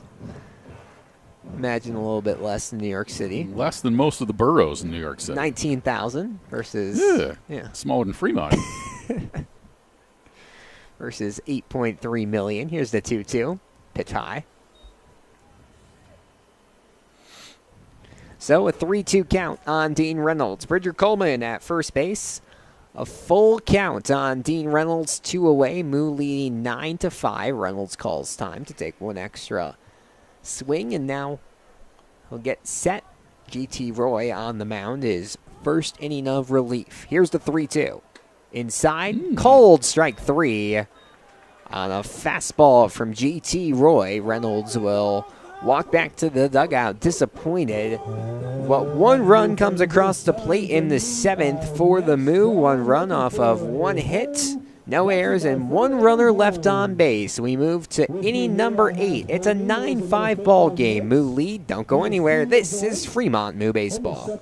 Hacienda Mexican Restaurant, your favorite family-owned restaurant, is offering their Family Taco Pack special. Right now, feed the whole family with 12 tacos, rice, beans, chips, and salsa for only $38. Be sure to check the back of your Fremont Moo tickets for a Moveless discount at La Hacienda. You can get a Family Taco Pack anytime. La Hacienda, 3140 Elk Lane. Call in your Family Taco Pack at 402-721-9909 or order online at lahaciendafremont.com. They cater too.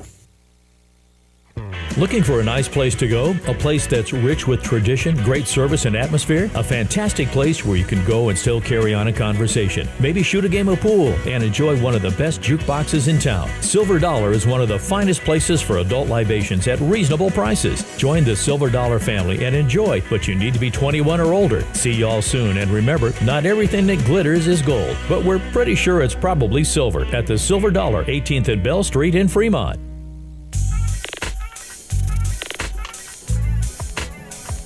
Moo in charge, 9-5 as we enter the 8th, and taking you through the final 2 innings. Here's Rich Ray. All right, Alex, thanks so much. 9 runs for the Moo off 13 hits and no errors.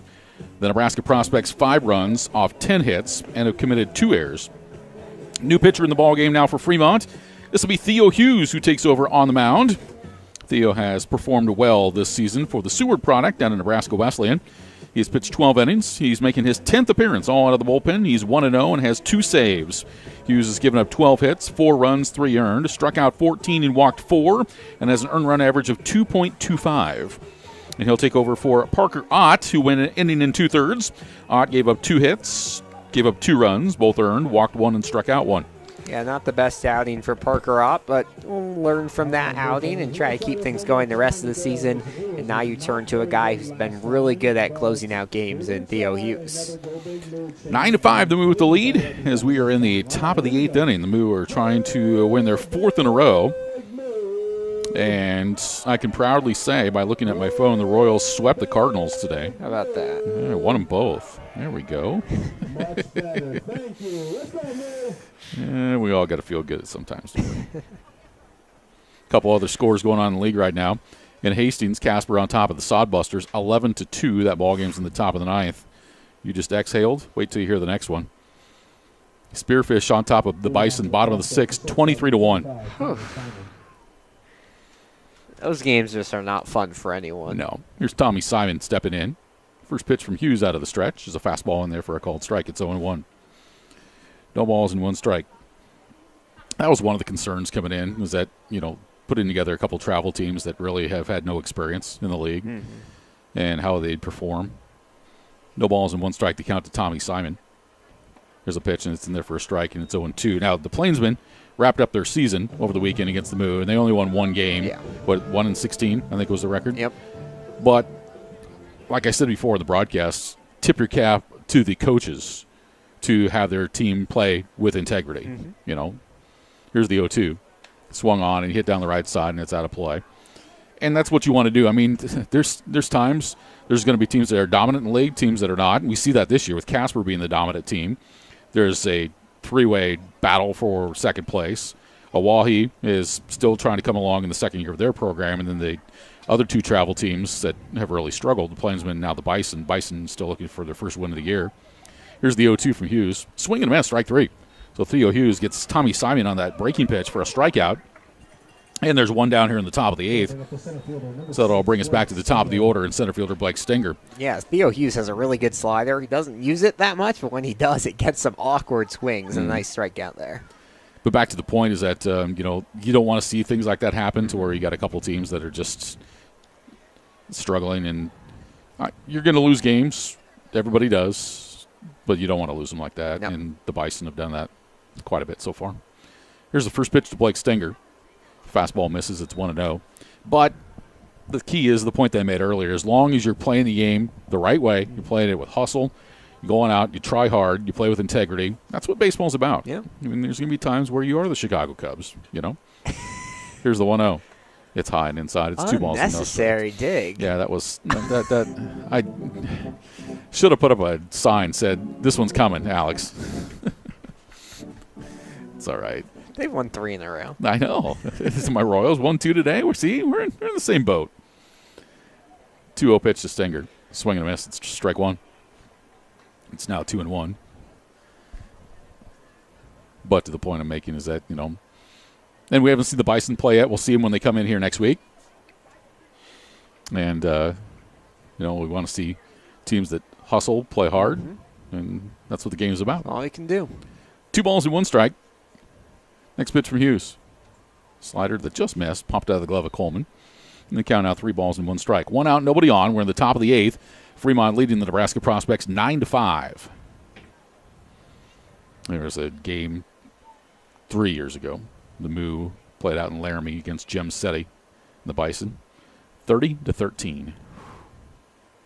The Moo won. The 3-1. Swung on a foul back. How long did that one take? It's still going, Alex. It's a game. Eternity. It was a game that just would not end. It was a really funky game for a number of different reasons.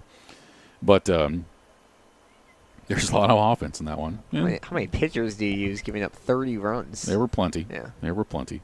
There were a lot of position players that were pitching. 3 balls and 2 strikes on Blake Stenger. Hughes a long look into Coleman here to try to agree on a sign. Now Hughes has got what he likes. His hands are at the belt. The kick, the 3-2 pitch. Swing and a miss, strike 3. It's a good sinker that he likes to throw. And Stenger swung over the top of it. And 2 up, 2 down, courtesy of the strikeout. Yeah, really good job there by Theo Hughes, falling down in the count 3-1 to a really good hitter in Stenger, but keeps confident and gets 2 straight strikes and 2 quick outs here for the right-hander. Easton Swafford stepping to the plate, 1 for 4. He had a solo home run to start the top of the 5th inning. First pitch from Hughes. Swung on and hit in the air, shallow right. Going out is Bonner from second base, backpedaling, and makes the catch for the final out of the inning. So Hughes a clean inning in the 8th as the Prospects are retired in order, 3 up and 3 down. Go to the bottom of the 8th inning. It remains a 9-5 Fremont Moo lead. More in a moment. This is Fremont Moo Baseball. Now that's what a solid piece of wood sounds like. Look just past that left field wall at Moeller Field. You'll see Christensen Lumber, a solid lumber company for over 100 years. And there goes another ball into the lumber yard. Professional builders know Christensen Lumber is their home run hitter for quality materials. More contractors and woodworkers will tell you Christensen Lumber is the best choice to find quality cuts of lumber. Since 1923, Christensen Lumber. It's where the pros go. 714 South Main, just past the left field wall at Moeller Field. Lincoln Premium Poultry is excited for Fremont Moo Baseball this summer. Hey, you're looking for a new opportunity? You can hit it out of the park with a job at Lincoln Premium Poultry. With a fantastic culture, great pay and benefits, and room for growth, Lincoln Premium Poultry is one of Fremont's best destinations for summer fun and employment. Just go to LincolnPremiumPoultry.com right now and check out all the job opportunities available.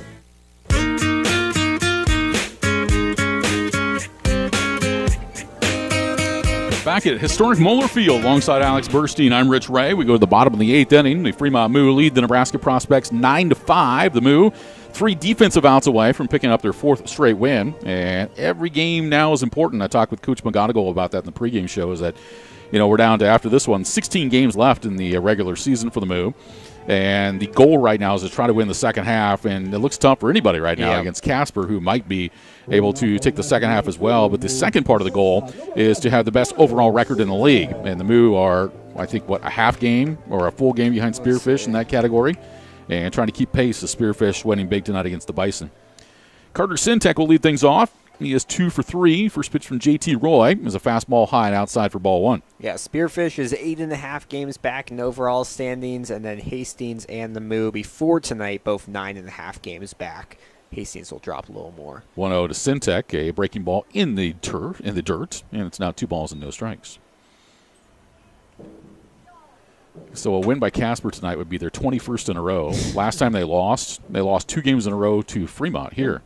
They are 1.10-2, and then dropped 2 to Fremont, and have now rattled off what's going to be 21 in a row. 2-0, and Simtek hits it high in the air toward left field, but it's over by the line and in foul territory, and over by the side fence, reaching up to make the catch is going to be Bryce Waller for out number 1. Yeah, nice job there by Waller to track that ball through the lights and make it deep in the warning track. A good hit by Simtek, but just falls a little bit short. We'll have to wait a little longer for a Simtek home run.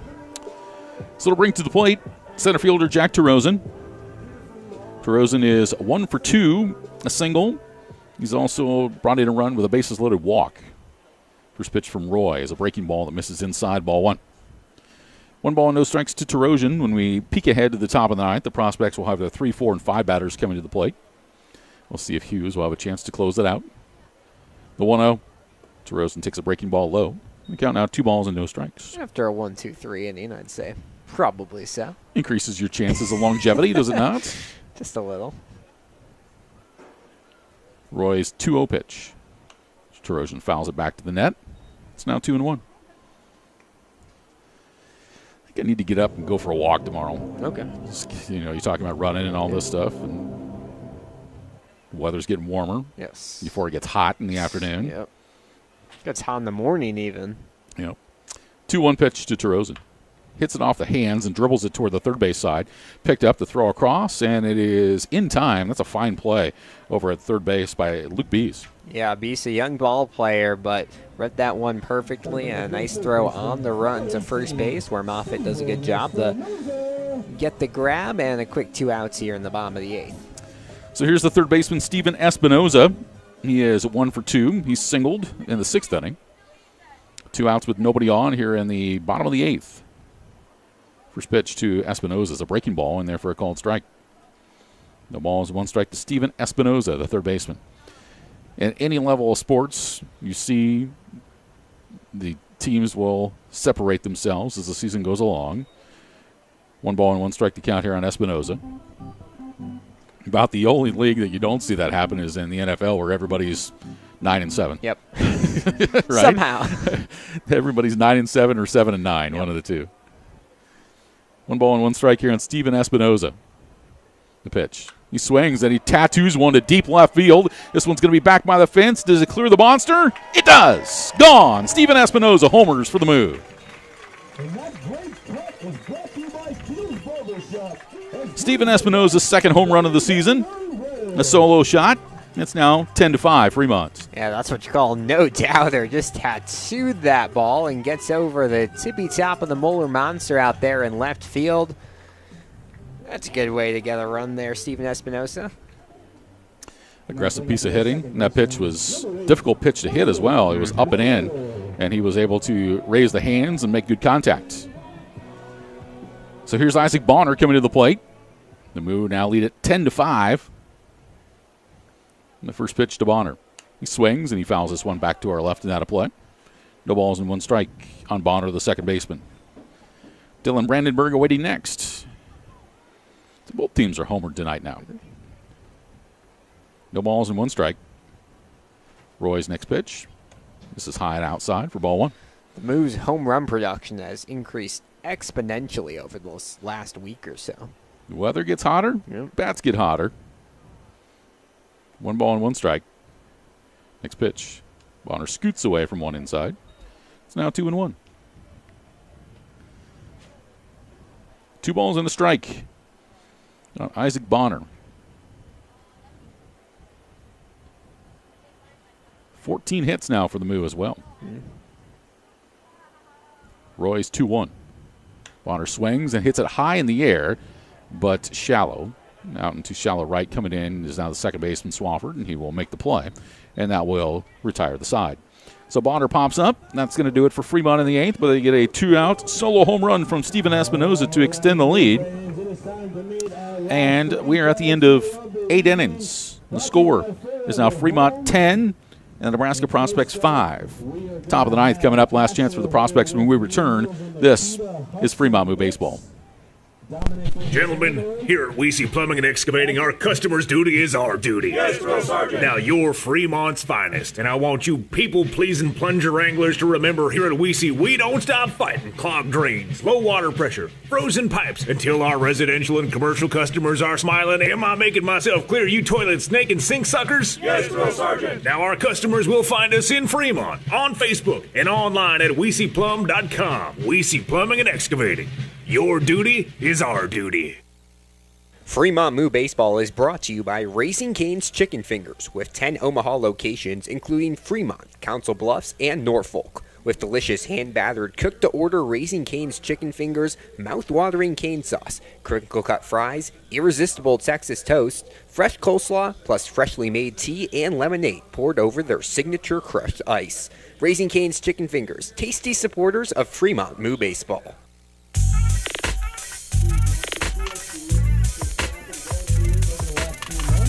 We go to the top of the ninth. Last chance for the Nebraska Prospects. The Fremont Moo lead this one by a score of 10-5. And Theo Hughes will come out to try to finish this one out here in the ninth inning.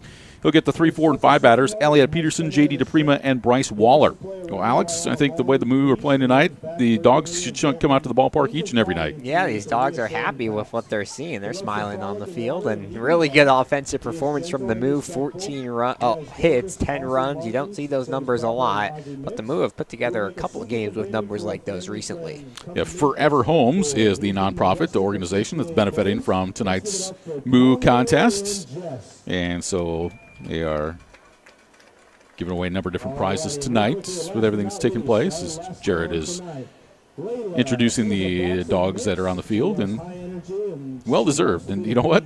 They're really well-behaved, too. I mean, I'm surprised because between flying balls, grass, the smell of food just about everywhere, this is a dog's dream to just run around. Yeah. All the dogs have just been sitting still, smiling. Acting better than most adults do.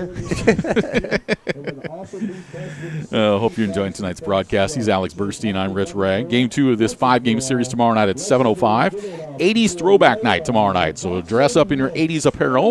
And the folks that are recognized with the best 80s get-up will be able to receive a Coors Light home plate club setting and some drink chips for a future ball game coming up.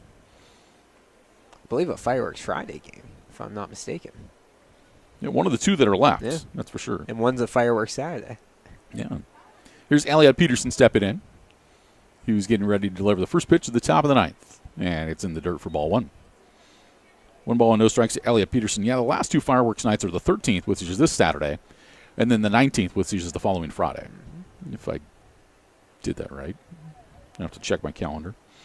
1-0 here on Peterson. Next pitch from Hughes. Misses down and away. It's now ball 2. 2 balls and no strikes. Sounds right. But a big 5-game series, then a day off, and then 3 out at Hastings against the Sodbusters, middle of next week. Hughes ready. The 2-0 on the way. Swung on and hit in the air towards center field. Moving on over to his left is Rosen. He'll reach up and he'll make the catch for round number 1. So Peterson flies out. 1 down here in the top of the 9th inning. And that is going to bring to the plate J.D. DePrima. It's going to be interesting these last couple of road trips for the Moo. They've had mixed success. Their first road trip of the year went really successful, and then some struggles their last time out against Casper and Hastings, a .500 record on the road this year. And the Moo are going to need some big wins, especially that final 4 games against the Zap and the Sasquatch, but should just be fun baseball to watch. Yep, good chance to put a good push together here. It's going to be a fun run between Hastings, Spearfish, and Fremont down the stretch. Here's a fastball low for a ball. 1 ball, no strike to find out who that team is that will face the Spuds. And then the big question is, can any of those teams beat the Spuds? As of late, no. The answer has been no, but anything can happen in baseball. Oh, yeah. 1 ball, no strikes to count. Next pitch. DePrima tried to hold up, but goes to the zone and misses. It's now 1-1. There's a lot of exciting things going on right now. You've got ILB. You've got Major League Baseball getting to the All-Star break. Yes, I'm excited for that. You've got Wimbledon wrapping up here soon. You've got the Olympics start here at the end of the month. 1 ball and 1 strike. Next pitch. Swing and a miss. Strike two is Hughes through that nasty sinker. And he's ahead in the count. 1 ball and 2 strikes. I'm most excited for the home run derby. I'm a huge home run derby Are fan. you? Yes. 1-2 the count on J.D. DePrima. 1 out, nobody on, top of the ninth. 10-5 Fremont. The kick and the 1-2 pitch. Just missed low. It's now 2-2. This year I heard they're limiting the number of pitches. I think it's 40 for each at-bat. They're changing the format to where it's not so hectic. Yeah. To where you don't. There's a little bit more rest that takes place. And that lets TV sell some more ads, too. 2-2 pitch. Popped in the air, left side. Given chase, but running out of room is Espinosa. So the count will stay 2-2. The big argument I heard on talk radio this week was whether Paul Skeens should start the All-Star game for the National League. I was listening to a podcast talking about the same thing today. Yeah. I think possibly, yeah. What about you? I'm torn. 2-2 the count here on DePrima. Next pitch.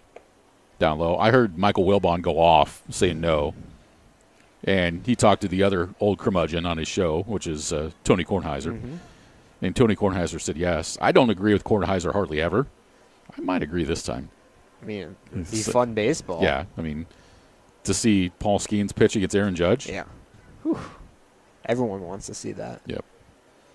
3 balls, 2 strikes to DePrima, the pitch. And that broke a little bit high for ball 4. So DePrima will draw a 1-out walk. Yeah, a good pitch there from Hughes. Just misses the zone, but we'll reset now with 1 on and just trying to get out of this inning clean. So Bryce Waller will come to the plate. He is 2 for 3, 2 singles and an RBI ground out. 10-5, the Moo with the lead. 1 out, runner at first, top of the 9th inning. Fremont looking for win number 22 on the air. Here's a stretch by Hughes. First pitch to Waller. Swings and hits a ground ball softly right of the mound. Picked up by Bonner. Swipes and misses, but then throws to first to get the out. Yeah, that was going to be – I think that was more just as a token swipe to see if he could get a call on DePrima going by. Yeah. But Waller grounds out and advances DePrima to second. And now the prospects are down to their final out. Yeah, a slow roller there kind of eliminates any chance at a double play, but a good effort there by Bonner. So here's Levi Martin, who is 0 for 1. He struck out, and he's also drawn a walk. Hughes out of the stretch. First pitch to Martin. Caught the outside corner for a strike, and Theo fell down. Hops back up, and bending over, I think he hit that landing spot awkwardly.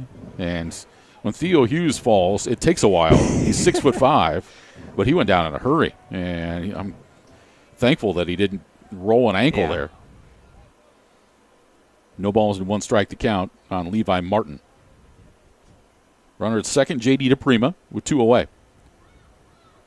Stretch in the 0-1. And that misses down and away. It's now 1-1. Theo Hughes is someone who knows how to take care of his body in the dugout. He's always working on arm stuff. And I remember one night in Casper after a game, he was in the hotel gym not even 30 minutes later working out. Yep. We got some bright young men on this team. The 1-1. Breaking ball called strike 2. The prospects are down to their final strike. It's 1-2. Got a few youngsters that enjoy life. There's a couple of those, and that's good. But every single one of them you can talk to, you can tell they're high-character, bright young men. And you don't find that nowadays on teams all the way around. 1 ball and 2 strikes. The pitch from Hughes. And it got by Coleman. It gets the backstop. And down to third base will be DePrima on the wild pitch. Yeah, he's kind of put everything into that one, trying to get the strike, but bounces off of Coleman's glove there. Still just need 1 strike to get out of this, and would love to have no runs given up here if you're Hughes. 2 balls, 2 strikes, and 2 away here in the top of the 9th. DePrima's at third, and Martin is at the plate. Theo Hughes is now set. Here's the 2-2 pitch. Breaking ball called strike 3 to end the ball game. So Theo Hughes gets the strikeout, and the Moo pick up their 4th straight win as Theo Hughes strikes out 3 in his performance. And that'll do it for the Prospects in the ninth. No runs, no hits, no errors, one runner left. The Cow jumps over the moon. The Fremont Moo have defeated the Nebraska Prospects. The final score in this one tonight, Fremont 10 and the Nebraska Prospects 5. An impressive performance by the Moo offensively tonight. They get some solid pitching as well and pick up another victory. 10-5, the Moo win it. Alex and I come back with a postgame report when we return. This is Fremont Moo Baseball. Gentlemen, here at Weesey Plumbing and Excavating, our customer's duty is our duty. Yes, Drill Sergeant. Now, you're Fremont's finest, and I want you people-pleasing plunger wranglers to remember here at Weesey, we don't stop fighting clogged drains, low water pressure, frozen pipes, until our residential and commercial customers are smiling. Am I making myself clear, you toilet snake and sink suckers? Yes, Drill Sergeant. Now, our customers will find us in Fremont, on Facebook, and online at WeeseyPlum.com. Weesey Plumbing and Excavating.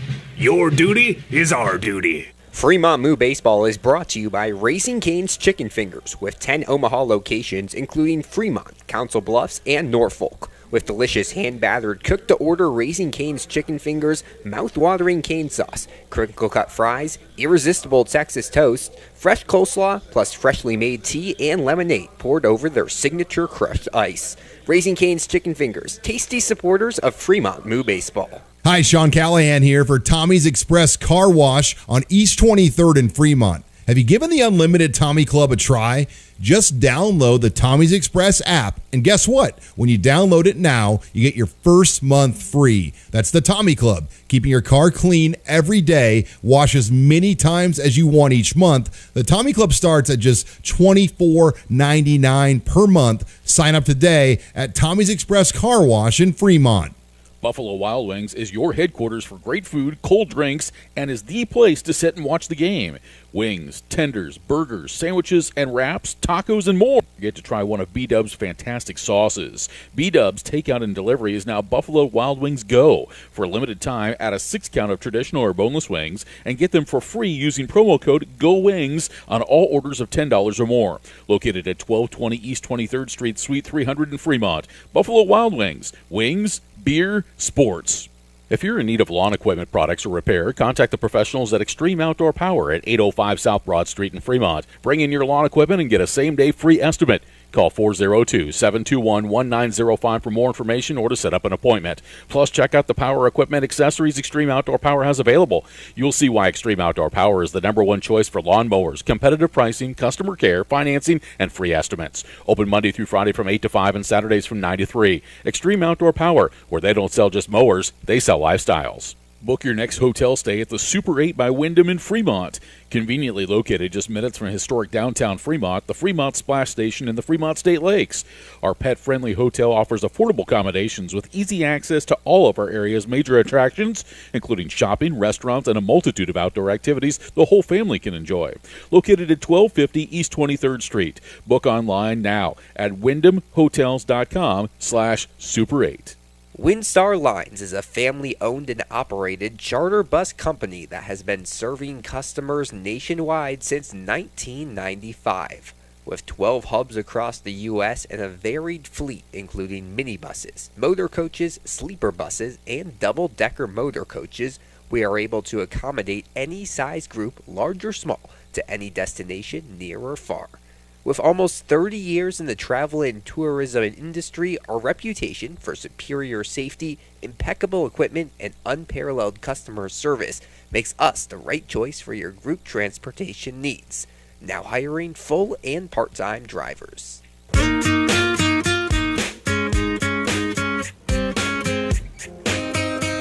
Back at historic Moeller Field, the Fremont Moo pick up the first game of this 5-game series with a victory over the Nebraska Prospects by a final score of 10-5. For the Moo, 10 runs off a total of 14 hits, and the Moo do not commit an error. The Prospects score 5 runs off 10 hits and commit 2 errors. Starting pitcher for Fremont was Bobby Simmons. He picks up the win. He's now 3-0. Simmons worked 5 1/3 innings. He gave up 8 hits, 3 runs, all earned, walked 3, struck out 3, gave up a home run, a wild pitch, and also hit 1 batter. Parker Ott came on and pitched an inning and 2/3 of relief. He gave up 2 hits, 2 runs, which were both earned. He walked 1 and struck out 1. And Theo Hughes pitched the final 2 innings. He walked 1, struck out 3, and had 1 wild pitch. For the Nebraska Prospects, starter P.J. Laux takes the loss. He's now 0-3. Laux worked 3 innings. He gave up 7 hits, 6 runs, all earned, walked 2, struck out 4, committed 2 balks, and had 1 wild pitch. Charlie Mosser pitched 3 innings. He gave up 5 hits, 2 runs, 1 earned, walked 3 and struck out 1, had a wild pitch and hit a batter. And J.T. Roy pitched the final 2 innings for the Prospects. He gave up 2 hits, 2 runs, which were both earned, walked 1, struck out 3, gave up a home run, committed 1 balk, and had a wild pitch. Offensively for the Moo, Josh Blount goes 2 for 4, a couple singles. He scored 3 times. Bridger Coleman was 3 for 4 with 3 singles and an RBI. Cooper Fucino went 1 for 4. He had an RBI double. Tyrus Pecci was 2 for 4 with a double and a run scored. Carter Sintek in his Moo debut went 2 for 4 as he had 2 singles and he scored a run, had an RBI as well.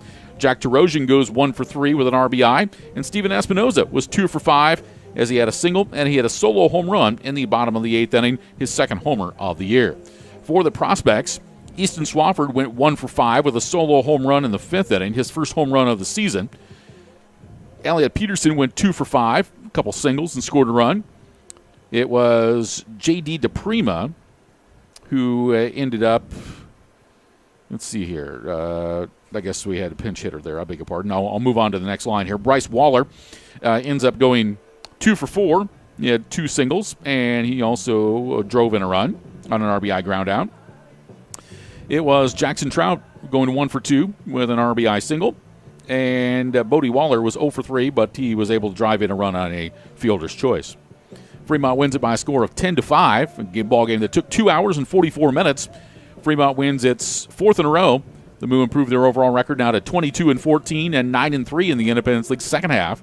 The Nebraska Prospects fall to 5-17 and still winless in the second half. They are 0-7. Alex, what'd you think tonight? Yeah, the offense looked really, really good for the Moo. It's not every night you can get 14 hits, but it was really encouraging to see them do it tonight. Carter Sintak with a really good debut, a pair of hits for him. Thought Josh Blount did a good job in the leadoff spot, but when you have almost all your starters record a hit, that is a good night of baseball, and the pitching backed it up, battled up back after some early runs given up. So overall, just another well-rounded performance for Fremont. Yep, it was really solid tonight. 10-5 the final. When we come back, Alex will announce our Goodwood Award presented by Christensen Lumber. I'll check the scoreboards, we'll have final thoughts, and wrap it up. Fremont wins it 10-5. More in a moment. This is Fremont Moo Baseball. Now that's what a solid piece of wood sounds like. Look just past that left field wall at Moeller Field. You'll see Christensen Lumber, a solid lumber company for over 100 years. And there goes another ball into the lumber yard. Professional builders know Christensen Lumber is their home run hitter for quality materials. More contractors and woodworkers will tell you Christensen Lumber is the best choice to find quality cuts of lumber. Since 1923, Christensen Lumber. It's where the pros go. 714 South Main, just past the left field wall at Moeller Field. Play in the Nebraska Lottery today for your chance to win. Play Trucks and Bucks for your chance to win one of 7 remaining Ford F-150s. Top prize odds are 1 in 336,000. The Nebraska Lottery has provided funding, fortune, and fun to the Cornhusker State for 30 years. The Nebraska Lottery has also given back $978 million to Nebraska through education, wildlife habitats, and the Nebraska State Fair. Stop by a local retailer and pick up a ticket for one of your favorite games today. The Nebraska Lottery. Must be 19. Please play responsibly.